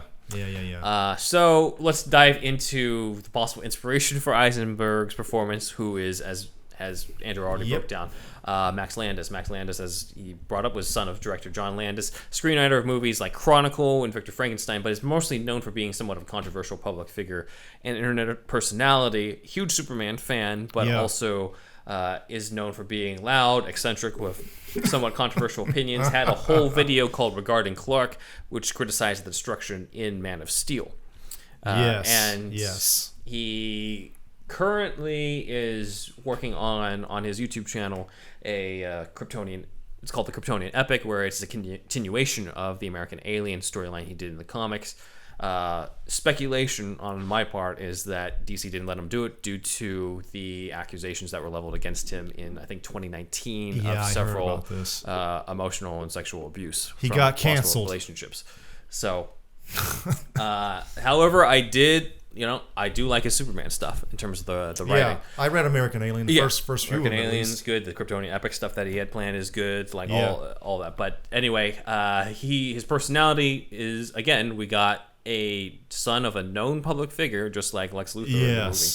And Landis at one point wrote the movie American Ultra, which Jesse Eisenberg starred in. That's the one where Eisenberg is secretly an assassin and his girlfriend is Kristen Stewart and that type of stuff. This is definitely where the part of the connection is from, right? Snyder sees this movie, and I don't know. I don't know if Snyder sees this movie and deliberately makes it, because Eisenberg apparently made the choice to base it off of Landis. I think Eisenberg, I believe, because some were just like, wait a minute, is this Snyder getting back at Max Landis for criticizing Man of Steel? And now that we've sort of gone through I hope not done our research, I'm like, it seems unlikely. I have a feeling Snyder didn't even watch the video that Max Landis did regarding Clark, and that this is simply Eisenberg basing it off of, like, well, I know the son of a famous person who seems like he could be, who's also rich and has all these things going on. I potentially could base it off of him. So it's more Eisenberg basing it off of someone he knows. After you finish watching this whole thing or listening to this episode of our podcast, look up Max Landis Superman on YouTube. You'll see him. He's basically doing the YouTuber thing. He's complaining about Man of Steel, BVS, and some other shit. But he's definitely, how can I say this, full of personality. And you'll see a definite connection with this Eisenberg. I don't Lex. think he's quite the same in terms of eccentricity, though. Like, I don't think he's got the no, tics. But I could see Eisenberg being like, I'm going to take that thing and amp it up. Yeah, for this, I could see that. I also want to note too that Landis did a video in reaction to, not necessarily in reaction to the Snyder Cut, but basically being like, so I did that video years ago on Man of Steel, and I shouldn't have done that.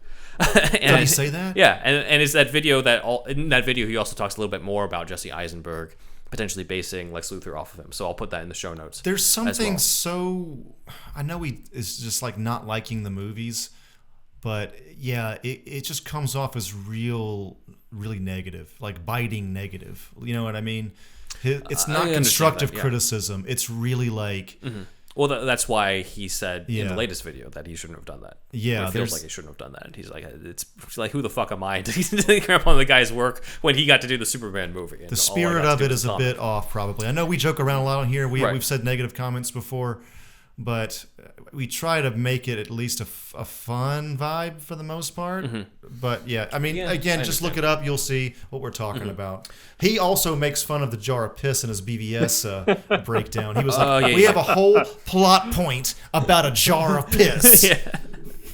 What the fuck is that? Not wrong. That's what ended up happening. That's the thing. He's a huge Superman fan, and I give him props for that. Mm-hmm. But and he does have good commentary, like the jar of piss thing. But the overall vibe is a little bit too negative. Which is probably why even before these accusations came out, that he was, a lot of people didn't like him. That type of stuff. So we don't know. We don't know him. So, but we're just Anyway, stating what is. Yeah. He has allegations. Just look at Obviously, other people point out that Eisenberg's previous role as Facebook founder Mark Zuckerberg may have also been an influence on this. If you look at when we meet Lex, he's not in... We never see Lex's office. No, we don't. He's like, step into my office, and he's on the basketball court. Like, it very much feels like a startup type of more casual environment where nobody's in an office anymore. It's all in this like laid out open workplace. People commented on that. It was like he was supposed to be kind of a tech billionaire. Yeah. You know, There's a dot-com boom kind of guy. Yeah, there's a Lex OS system that they had. So there you go. Yeah. He gets you by giving out those phones where the batteries die off of a certain time, and you want to switch to another company's. Those evil fiends. You want to switch to the Wayne Tech phones, but you can't because all your other technology is Lex OS. Eisenberg. But it's so comfortable. Eisenberg's Lex has a notable theme song as part of the score from Hans Zimmer and Junkie XL.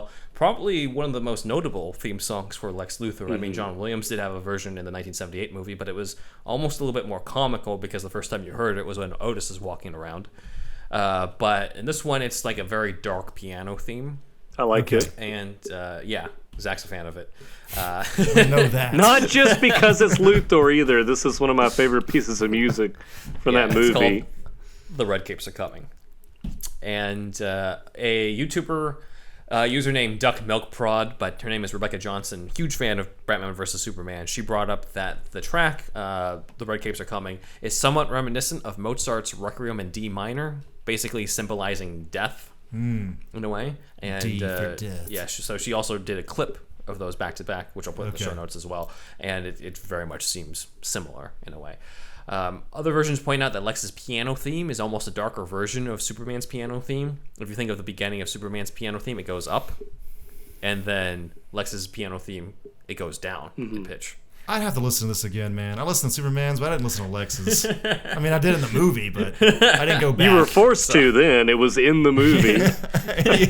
You put your fingers in your ears. In a way, Batman vs. Superman is seen as an origin story for Luthor, much like Man of Steel was an origin for Superman. Even Jeff Johns brings this up in the special features, where it's just BVS is the origin story of Lex Luthor. He's not really the Lex we know until the end when he's got the shaved head. Yeah, I could see that, definitely. As mentioned in BVS, Lex Luthor's father, Lex Sr., was an immigrant from East Germany who came to America. He used his son's name for the company LexCorp Industry to trying to appeal to the emotions of investors to, quote, write checks for Lex. Do this for my son. Did they leave because of certain reasons, or why did they leave Germany? It's not covered why they left Germany. I don't know whether our Lex grew up here or grew up in Germany first, and then it's unknown when he came to America, Lex Sr. Man, I was watching this video of this British guy talk about like the greatest generation, and he was like, most people in Europe can say that people born at this time are called the greatest generation except for the Germans. And I was like, oh shit, man, this still shots fired, man. Yeah. As discussed, Lex Sr. abused Lex Jr. until, presumably, as we discussed, Lex Jr. killed his own father. This, according to the scene at the LexCorp Tower, solidified his belief that power cannot be innocent and that someone all-powerful cannot be all good. Thus, he does not believe in Superman. Yeah, pessimism. Pessimism, yes. This is important because this seems to be the main motivation behind Lex's hatred for Superman. Remember, Lex is already plotting against Superman and Batman before we meet him in the movie. Yeah. There's no encounter... Because in the majority of adaptations, Lex's hatred for Superman isn't really at the very beginning. It comes after Superman stops his plans, or Lex tries to be like, how much you want, I'll pay you. He's already prejudiced, though, at this point. In this version, he is, yeah. So, like in Burns' Man of Steel, Superman the Animated Series, Lois and Clark, Birthright, there's all sort of like, there's almost like a grace period in the beginning where Lex is not really sure what to think of him unless Superman actually just flat out ruins his plans, and then he's just like, now you're my enemy. There's another thing I can't buy you. There's another thing I want to add to what I was saying earlier about all this thematic stuff. If Superman really is the paragon of perfection and everything that is good, and even if his absolute power doesn't corrupt absolutely, Lex can still not like him, because you can't be a symbol for us if you are not human. Right? So it just keeps working on all these levels. Yeah. I think like over time we keep adding to these villains and these characters in comic books and our new modern mythology, and it's just like, to me, it's like he wasn't bald at first, but he eventually became bald. And like, there's something that works in our psyche. It may be deep that we don't know at first. These people back in the 60s, 50s, or whatever. Yeah. And it's still kind of all there. Like, and I don't know. I just find that fascinating. Like, it works for a reason. The Joker works for a reason. Yeah. There's a billion villains, a billion heroes. Why this one? Why this look? Why these motivations? It's not. There's superficial reasons, but also deeper reasons, I think. 81 years. Yeah, 81 years of just adding to this mythology. Yeah. In Birthright, Lex is obsessed with the world turning to him instead of Superman, and so there's this jealousy that comes from that. But again, I don't think this is really conveyed in the movie, for me personally. Another YouTuber named Super Jesus Jackson has a video about how the BVS Lex Luthor was Super misunderstood. Jesus Jackson. It's his name. I can't make that up. He says that this is very interesting. I love this idea. Lex hates Superman's altruism in BVS because he is incapable of it himself. So therefore, Superman must be in some way inferior to him in order for him to feel better about himself. Now, again, I love this idea, but I feel like this is more fan interpretation than what is presented on screen. I think you're right. I don't feel, again, like, I want this to be true. It's just, I feel like that's something that you add into it when you're watching, not something that's actually in the film, even when you try to look for subtext. Why would you be jealous of altruism? I mean, I guess I don't understand that entirely. It's an idea that Lex knows that he is all-powerful, but he's not all good. And so to see somebody who is all good and all powerful makes him superior to him. Therefore, he cares about being all good. Lex does. Lex basically sees that I'm all powerful, but I'm not all good, and I'm okay with that. And then Superman comes in and he's all powerful and all good, and thus more likable. Thus popularity contest for Lex. Okay, so he sees good as being superior. Yeah, and so that makes Lex's own immorality his own imperfection. And thus, in order for him to be feeling better about his imperfection, he must show that Superman has that imperfection. You see, there's always some added shit. Like, all the shit I was talking about, I never even fucking heard about that before. That's interesting. Thank you, Super Jesus Jackson. Yeah. But, yeah, I mean, I really like it. I just feel like you need a scene of him seeing his own immorality as imperfect. Portraying Superman as reminding him of his imperfection and how that grates on him. Yeah. That type of stuff, because I don't think that's in the movie. You can pretend that it is and watch it, but you have the right for your own headcanon. I just wish there was more. I wish there was more of that. I think you're right. I think you're right. I think it's not really in there. I think this is just fan interpretation. Although it's a cool interpretation. It's a great interpretation. I want it to be there. I want to see that there's this depth to it, but unfortunately, from the amount of times that we've seen the movie and we covered it for like 8 hours on this podcast, thank you, Ben. There wasn't really anything that I could point to on that end. Yeah, you are correct. So the motivation feels just a little muddled in comparison to the comic book version or the other interpretations. Yeah. We've also brought this up before, but Lex does tend to have a clearer plan than in the movie. You don't say. To recap, for those who might not have seen our BVS deep dive, here is Lex's plan. And I just basically copied and pasted my notes from that episode. So Lord, here we go. You guys ready for this? Frame Superman for killing people in Africa by putting Lois Lane in danger. Then have Anatoly out CIA agent Jimmy Olsen. Then shoot and burn people to death to try to frame him, as well as have that African lady lie that her family was murdered. This will then get him a congressional hearing to find out what happened. And that's step one. That's just one. I counted five. Step 2, pay off prisoners to kill anyone with a Batman brand so that it will somehow capture Clark Kent's attention, sports reporter Clark Kent, and have Polaroids sent to Clark Kent. My favorite part. Even though Clark at this point would probably get distracted by the fact that his name is getting dragged through the mud. But number 3, convince Congress to give him the import license so that he can get the shipment for kryptonite over to him, even though he clearly later on has the resources to smuggle it over himself anyway. Right. Also get him access to General Zod's body so he can get his fingerprints. Invite Bruce and Clark to the same party in hopes that they meet so they can, I guess, size each other up. He's kind of hoping that they found some reason to talk to each other because Clark clearly doesn't know who the hell Bruce is in the beginning of the party. Right. Because of all those sports articles. Yeah.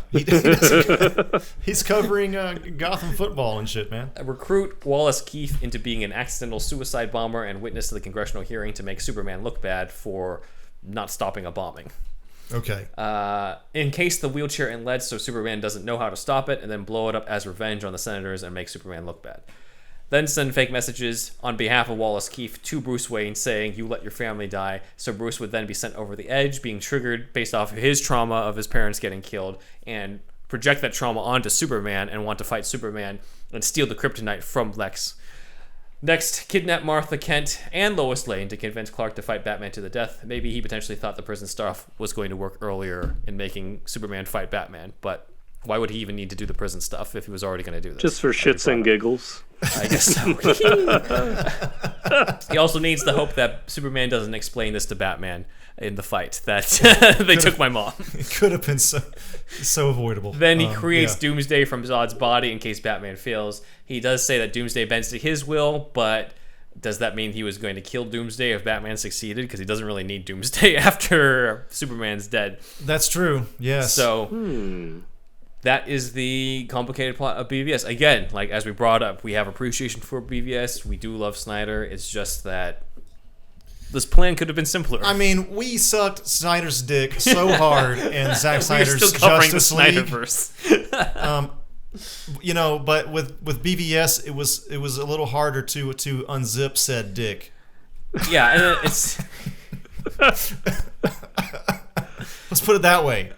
Again, like there are other, and then a lot of it is possibly, probably studio meddling based off the interview from Chris Terrio we talked about. Where we couldn't suck his dick because the studio was in the way of Snyder. They were cock blocking.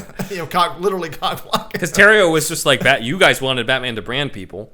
So you guys really wanted that shit. That Terrio interview, my favorite part is when he says, Snyder won't say this because he's a gentleman, but I'll say it. I'm not. Yeah. He's fucking... And again, look at how many people step up for Snyder that know him. Yeah.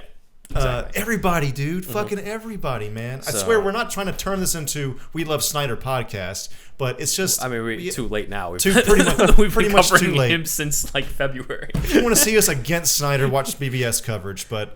Even then, it's a respectful... it's a respectful against... I just think it could have been a lot simpler too, because I get the idea. You're trying to pit Batman and Superman against each other. Yeah. You don't like the power that Superman has. It's just the way about doing it seems overly complicated. However, that does lead me into one final controversial question for this. Hit us with what led us. So Eisenberg's criticized for not being like the comic book character, having overcomplicated plans, adding his own quirks. How is Eisenberg's reimagining of Lex Luthor different from how Heath Ledger reimagined the Joker in The Dark Knight? Ooh, that's a good question. Because both look different than their traditional version of the character. Both actors added their own unique quirks to the character. Yeah. You got Ledger licking his lips in Dark Knight and all that type of stuff. I had a friend that hated that. He has his own voice to it that is now an iconic voice to it, but it isn't at all sounding like Mark Hamill. Yeah. Both characters are already hell-bent on fighting the heroes before the story even begins. We do not see what causes the motivation. They are already starting that. Both of them seem incredibly omniscient to put their plans in motion and have extremely complicated plans. And if you don't think Joker's plan in Dark Knight is just as complicated, let's go back into how he turned Harvey into Two-Face. Here we go. Oh, 1. Shit. Plan to attack Harvey Dent's convoy. 2. Plan to get caught, but also maybe try to get Batman to kill you by running you over with the Batpod. 3. Plan for Maroni's corrupt cops to kidnap Harvey Dent and Rachel Dawes so that you can give Batman a choice of who to save. Now, this sounds all well and good so far, but this starts to get a little bit more complicated. 4. Bargain on Gordon getting you time to talk to Batman in the interrogation room. When Batman does interrogate you, give the wrong addresses on who's where. So far, so good. Next, before all this, plan for a guy with a bomb sewn inside his stomach to be placed in a holding cell at the same place where you're taken during this whole time. You are fucked if it's not in the same place. That is true. 6, break out of interrogation room, somehow potentially piss off the cop who is talking to you and bargain on Batman slamming your head against the glass so that you have some broken glass to threaten him with. Do this so that you can get to a cell phone to blow up the guy with the bomb. Also, make sure this all takes place in the same building where the accountant Lau has been being held so that you can take him out instead. Right. And that's just the sequence of Harvey Dent. I can go into all the others. 7 points. I don't know. I propose question. I propose this question then. How is he different?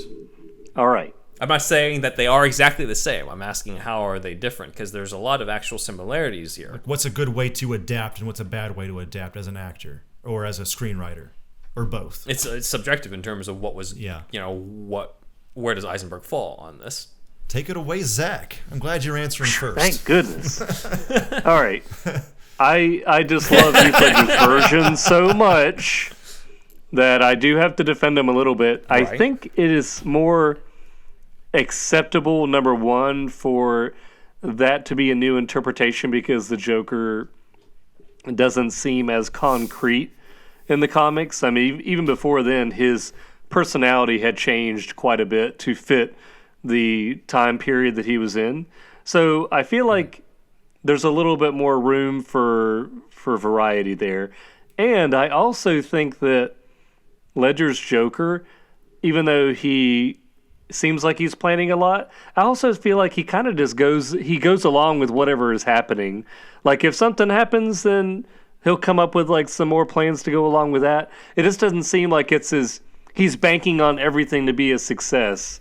True, like everybody being held in the same holding cell is a little bit of I don't know, it does seem to be a little bit improbable, but I feel like if that didn't happen, he'd be coming up with something else to do. I feel like he just adapts to whatever scenario he's placed in, because he obviously does not care for himself in his own life, so he just is going to kind of like go for whatever he can.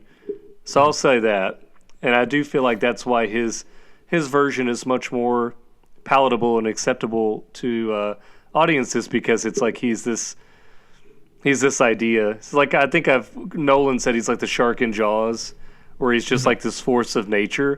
He's unknowable. Whereas with Lex Luthor, you kind of have to know who he is, and we kind of have to understand his motivation in that movie.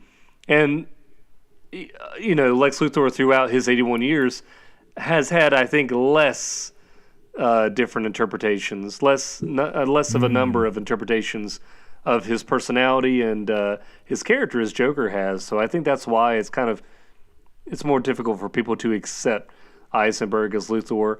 Honestly, I am not as attached to Luthor as a character, so I'm okay with Eisenberg. He never really got on my nerves as much, but he also could be a completely different character and still work. I feel like they could just make him somebody else and it still would be fine. What do you think? So I've given a lot of deep talk, I think, throughout this episode, but to say something a little simpler, one is Lex and one is Joker. Right. Lex is just not as dark. Joker is in a Nolan film. Joker, whenever he says deep stuff, it really sticks, because Nolan, I've said this a lot on this podcast, Nolan's really good at thematics and just... Maybe it's because he's British and he went to Oxford. I don't know what the fuck, but he didn't go to Oxford, actually. I got that part wrong. I'm sorry. You're right. But anyway, I think he did study English lit, though. So I studied English lit. So not that Terrio can't do this, but it's just that Nolan and with Goyer are just especially good at the deep themes. Like even when Joker says everything burns, those two words, it's just something about it, just very deep to it. Like Joker's just so nihilistic, like he just doesn't give a fuck. Whereas Lex does care, but he's we're not with Nolan anymore, and all this like deep shit he's saying, it's like, I've got to piss some people off when I say this, but it's like the movie Prometheus, where they say a bunch of shit, but it sounds like a 14-year-old that just read a book on the Matrix. Like it's like they think it's deep. It sounds deep. It's not really that deep. That kind of thing doesn't affect some people, but that's the kind of thing that really irks me. And Lex almost lands it. They're close, but when you do that stuff, you really got to land it. For me, and it just. They don't stick the landing with the deep stuff talk that Lex goes into. And honestly, Lex is in a movie that's overshadowed with the Martha scene.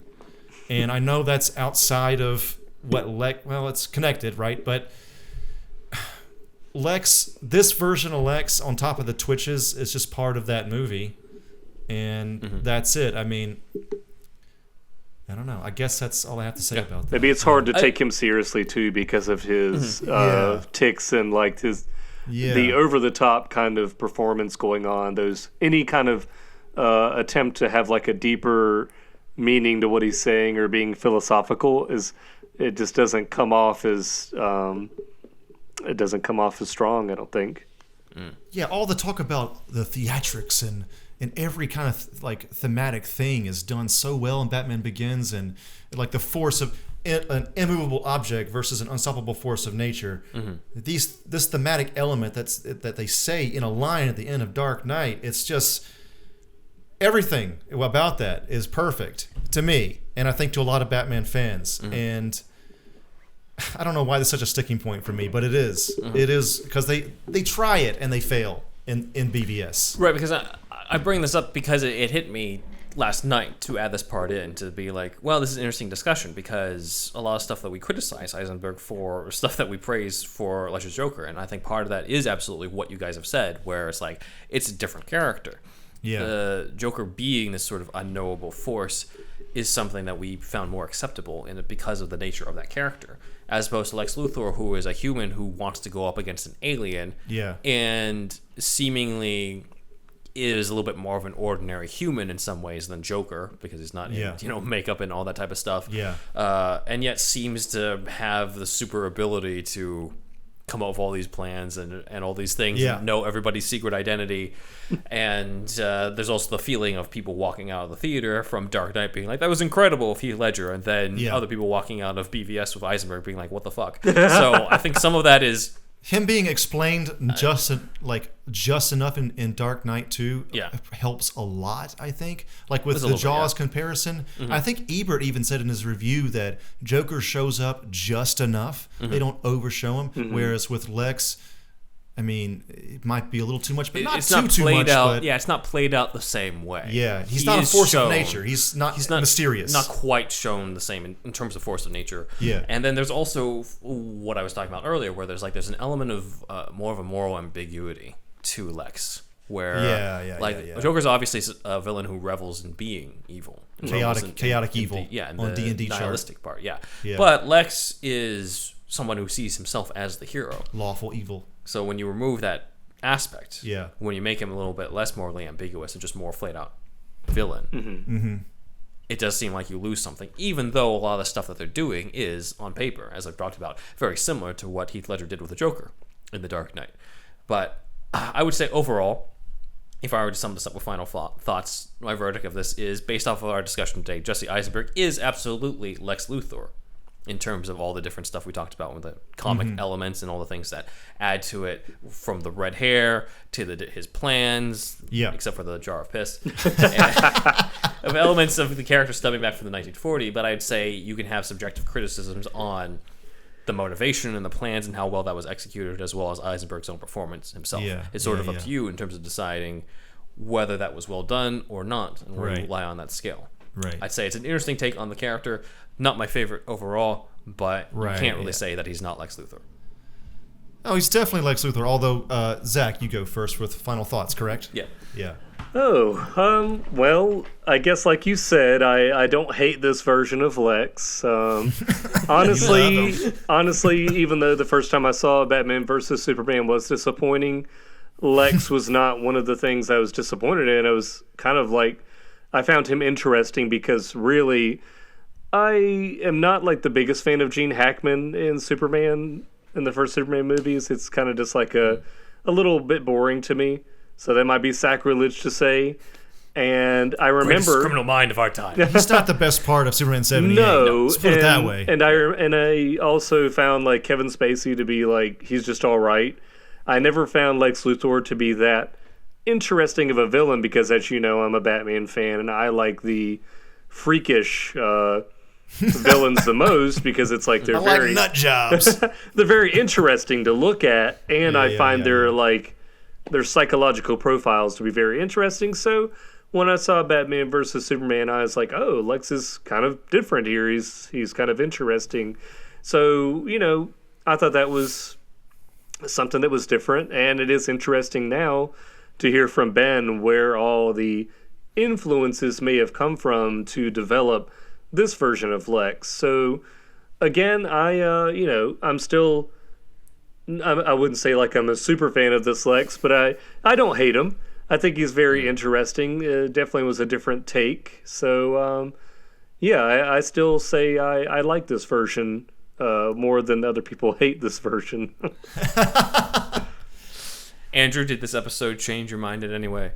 It didn't change my mind. I didn't hate Eisenberg's Lex. I never thought he wasn't Lex Luthor. Mm-hmm. Like in your final part, you just said you're trying to show that he definitely is Lex Luthor. Mm-hmm. I'm not against that point at all. Right. I just think, I don't know, maybe it was just something about the overall the Martha thing and just all the stuff we covered it. All the things bad. He's not part of the Martha thing. He could have been kind of acting the same, but if he had just had different plan or something in BBS, that probably would have been the best, because his motivation is fine, but his plan, how he carries it out, the plot is his part of that plot aren't that great, probably. Overly complex, like as we you went over. Yeah. But I gotta say, if you look at history of comic book films, look at the acceptance of the Schumacher films now. People, especially Batman Forever, but even a little bit of Batman and Robin, because people are like, it's Adam West. Yeah. You know what I mean? Like, if people hate that version of Lex now, give it 10, 20 years. Yeah. People will love it. I mean, I don't know. I mean, yeah, a lot of times there's comic book fans, especially, we oftentimes have this knee-jerk reaction to certain elements. Yeah, definitely. But then we kind of get used to it, and we're like, it wasn't that bad. And like with Batman Forever and Batman and Robin, and I think this probably isn't as hated as those two movies are, but it's maybe in the same area in terms of being more appreciated later on. And I think they already sort of went through that renaissance with the Snyder cut, really. Yeah, a little bit of that. Revisiting it after many years and being like, you know what? Just like what we did. Yeah. Like, you know what? It's not actually what... It didn't deserve the hate that it got in 2016. A little too much. The knee-jerk reaction. Yeah. And the last thing I want to say before we head out of here and before you give your final thoughts, like I've said a lot of times, it's interesting to see guy in a blue suit with a red cape fighting a bald guy. You know, you can explain it like that, but then give it 80 years and it has such deep resonance. Pessimism versus idealism, absolute power versus corrupts absolutely, and all these kind of like deeper themes and the xenophobia and all that. Like, it's all there. The Lex Luthor Man of Steel is a great read, also very key, I think, for understanding this character. So like I said before, it's interesting when something that starts out kind of superficial comes back around to being basically as deep as it can get. Right. Yeah, really. He's become archetypical at this point, just like Superman. Yeah. No. I think Lex Luthor is, based on the fact that he's a villain who thinks he's a hero. Like, that's one of my favorite aspects about him, and I think the fact that was kind of not portrayed as much, I think, is the reason behind my own personal disappointment. However, there is a factor here where we have to sort of separate our own ideas of the character versus what is presented. Yeah. In some ways. So even though I prefer that version, there's also plenty of versions of Lex Luthor where he's just a flat-out villain. In the earlier versions, I don't think they're as deep. Yeah. But it's still a part of the character. Give it time. It will become deep. Look at it now. They'll find something about it. Yeah. But yeah, I think I gained more appreciation for the Eisenberg version after this episode, certainly more than I did back in 2016. Yeah. On it. But, still probably not necessarily my favorite interpretation of it, but I get it in terms of what they were going for, and I'll give them props for at least being like, well, let's not try to make him another guy who wants to do real estate again. My favorite interpretation is Bryan Cranston in that fan edit. Yeah. It's not a real Lex Luthor. Whenever he says, maybe you flew too close to the sun. Iceberg. I was like, oh, god damn. Well, that is our coverage on Lex Luthor, and that is supervillain stuff you should know.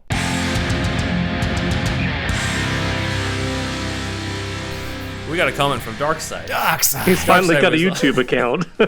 He's finally arrived. Darkseid got a YouTube account and commented I've waited for this day. Commented on our Atlantis deep dive, saying, quote, creating a new language is very impressive. Clapping emoji. Wow, that's big props from Darkseid. Big props I from clap Darkseid. as well, Darkseid. So shout out to Dr. Schreier. Darkseid was very impressed. Yes. Hail Darkseid. Hail Darkseid. Also on the same episode, we got a comment from Jackson Putnam. My apologies, Jackson Putnam. I know you've left comments before, and this is the first time that we've gotten to you, but Jackson said, quote, another great episode. Jackson has some great content. If you haven't checked him out, his content is editing a lot of different movies containing Michael Keaton or Pat Hingle or different roles that they've had, and pretending that they're Bruce Wayne or Gordon. So stuff like, Bruce Wayne drives Gordon nuts and that type of stuff, and it's Michael Keaton from another movie. Yeah. Extra Batman 89 verse. Yeah, exactly. Wow. Okay, that's cool. Extending the universe. That's cool stuff. Check that out. That's Jackson Putnam. Okay, that's cool. And then the last comment comes from the JC England on our Batman 5 deep dive, saying, quote, I remember when I heard they were going to make Batman 5. I would have been 13 at the time, and someone asked me who I thought would make a great Scarecrow. Over 20 years later, and I still say Robert Englund would have made a great Scarecrow. I think Zack agrees. I remember saying, if he can pull off being Freddy, imagine him being Scarecrow. It would have been huge, actually. It would have been way darker than what we had the last two times around at that time. I remember my dad telling me that he had read in the newspaper that Jeff Goldblum was going to be the Scarecrow. Yeah. And I went insane. Yeah. I was like, Must scare faster. Must scare faster. Would have made more sense as Man-Bat. Yes. Even though it's basically after the watching The Fly, yeah. It's basically The Fly. Typecast him a little bit, but damn, it would be great. The Fly is great. I just saw it for the first time a year ago. Yeah. So good. Yeah, it's fantastic. He's Kurt Langstrom. Would have been perfect. One of the greatest practical effects movies of all time. Oh, yeah, that's true. Yeah. He said, quote, even though I'm glad he got to be Scarecrow in the Injustice game, where I think he also got, I think it's the Arkham game that first came up with he's got the syringes on his hands. Yeah, like Freddy's glove. I play both of them. I don't know which came first. I don't remember if that's an Injustice. But anyway, he says, I wish he had a shot at Scarecrow in a live-action movie. So, yeah, that would have been cool. awesome. Yeah. I think so. Yeah. Nice. Over to you, Andrew. Okay, thanks for those comments, everybody. Yep, on the different shout-outs. And thank you to our Patreon patrons who are once again Shasta, Leom O, Jose Arrocha, Super Inframan, Douglas P, Dan D, Aaron Willett, Nick Noir, Jesse E, Jeffrey R, Sketchcraft, Scott V, and Yuli. And we want to thank our other supporters. They are Sparkageddon, SECT Productions, Robert Schumann, Kooky Nuns, Matt Herring, Elijah B, Shamrock Balls, Ian H, Walter the Wobot, John Wells, and Raigai. There's a Comic Capital on Instagram. Go check them out. And also the Everything Entertainment Club on Clubhouse, where you can join us. We speak pretty much on every Monday on Marvel Mondays, as well as Saturday for Superhero Saturdays. And you talking about Marvel shit on there? Yeah, we talk about Marvel shit. That's the only time where you can hear me talk about Marvel shit is on this Clubhouse. So join Clubhouse. I am part of that club. So if you guys want to chat about nerd shit with me for just a little bit, then join Clubhouse and be part of the Everything Entertainment Club. You can follow. My name is on there as Ben Wan. So okay, sorry about that. Okay, Shasta Army, patreon.com/superherostuffpod, where you can get yourself the $1 tier that gets you the shout out, but also the $5 tier gets you the shout out, plus a whole extra show every Friday. This show every Monday, Patreon show every Friday, deeper dives, usually by Ben, sometimes by me, but just like you think this shit is deep, we talk about Wegthor and shit on the Patreon. That's Krypton's moon. Yeah. And what did we talk about? Different religions on Krypton and shit? You did, yeah. Yeah, all kinds Rowism. of... Rowism. Yes, yes, Rowism. I mean, just come on. Come on, $5, everybody. You can cancel anytime. Superhouse merch. Get your Superhero Stuff You Should Know merch, which is, T-shirts, mugs, things like that. If there's something that you'd want that's not on there, that is generally on those stores, let us know in the comments. But, superhousepod.redbubble.com, tpublic.com/user/superhousepodcast5000, superherostuffpod.threadless.com. All have about the same kind of stuff, whichever one you prefer. And the art on there is by Wolfie Cruz. And please leave us a review on iTunes. That helps out our visibility. We got an email saying that we were 120th in Iceland. Moving on up. Thank you, people in Iceland. Shit, I've been to Iceland before. It was great. It's fucking great. So, shout us out if you're I don't know. Yeah, that's cool. Let's get up to Iceland, 119th. 119, please. That'd be yes. awesome. I like making any strides, Ben. So that was cool. We got that. So phone bumper, please record us something and send it to superhousepodcast@gmail.com. It could be anything. It doesn't have to be a sketch or anything. Just keep up the good work or whatever the hell it is. And so your lovely voice can be on the show as well. Usually at the end of the mid-episode break. And if you want to animate our sketches as well, if you do actually listen to them, please make the animation and then hashtag us at the bottom throughout the entire duration of the video, and then send that. You can post it even before sending it, but just send it to us eventually. We would love to know it exists, and then we would pimp out your channel as well. Do people say pimp out anymore? I feel like it's from the 90s. No, they don't. We will post about your animation that you made.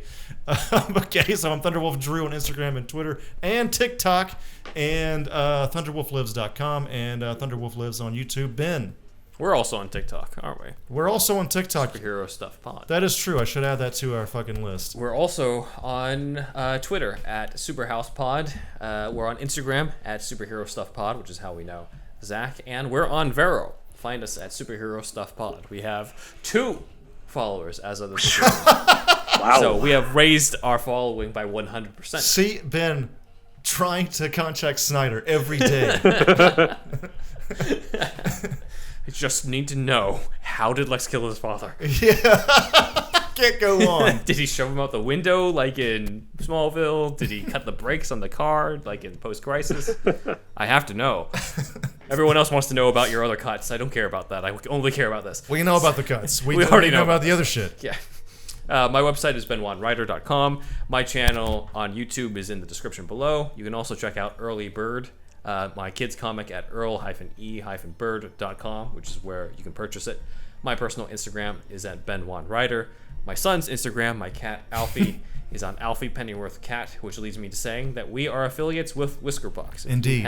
Isn't that right, Ben? Yes, if you have a small feline friend, or a big feline friend, depending on how chunky he or she is, then you can get them a nice gift every month at Whiskerbox. But also, if you have a dog, as well as a cat, or just a dog on your own, you can get. We are affiliates with BarkBox, where, based off on our promo code, you can get one free month worth of $35. Pretty much at any plan that you can get. Our link, we got a fucking link now, everybody. BarkBox.com/superherostuffpod. Mm-hmm. And you can find out all our other affiliates at superhousepod.com/shop, where you can get all sorts of other good shit, whether it's on Amazon or eBay. I think eBay, we got Batman merchandise. That leads directly. I mean, you could actually search for anything after. Just explain the eBay link real quick. Yeah. So on superhousepod.com/shop, near the bottom of the page, there's an eBay link that leads you directly to an eBay search for Batman movie memorabilia. But I'm pretty sure you could search for anything after that, as long as you don't click X and go back into eBay via other means. Mm-hmm. I just set it up to be real quick, like get you right to Batman shit. Mm-hmm. But if you just stay there and search, it'll still probably help us out. So gotcha. Yeah. All right. Well, check that out. But on the subject of Batman shit, next week, on the subject of good shit, we're also affiliates with Tushy. Yes. You joked. Don't tempt me. We officially are. We're gonna get a link at some point soon. But we're gonna add that to the Superhouse Pod shop page, superhousepod.com/shop. Yes. We are totally affiliates officially with Tushy now. Thank you for the suggestion, Zack. Manscaped is next. Manscaped. Damn, dude, don't tempt me. That's next. Just watch us next week. All right. Well, next week we do dive into another controversial supervillain, because we are supervillain stuff you should know. This week was Jesse Eisenberg's Lex Luthor. Let's go into another controversial portrayal. Jared Leto's Joker. I can't wait. Coming next week, and find out. We might have explored, were we wrong about Eisenberg? Let's ask, are we wrong about Jared Leto too? We'll see. We're probably not wrong, but anyway, Zach, I believe it's your. Zach, over to you. Yeah. Yes, you can see more of my artwork and less of my face on TikTok, on Instagram, on the YouTubes. Just look up Zachary Jackson Brown Art, and you can see all of my work and buy some of my shit at ZacharyJacksonBrownArt.com. Are you affiliates with Tushy yet? I am now by proxy, so hell You yeah. are, that's correct. That's correct. Yes. So, anyway, that is it for our show. Thank you for being part of Supervillain Stuff You Should Know. Stay evil. Wait, tell all your friends, tell all of your enemies about us. Wait till they get a load of me. Wait till they get a load of us.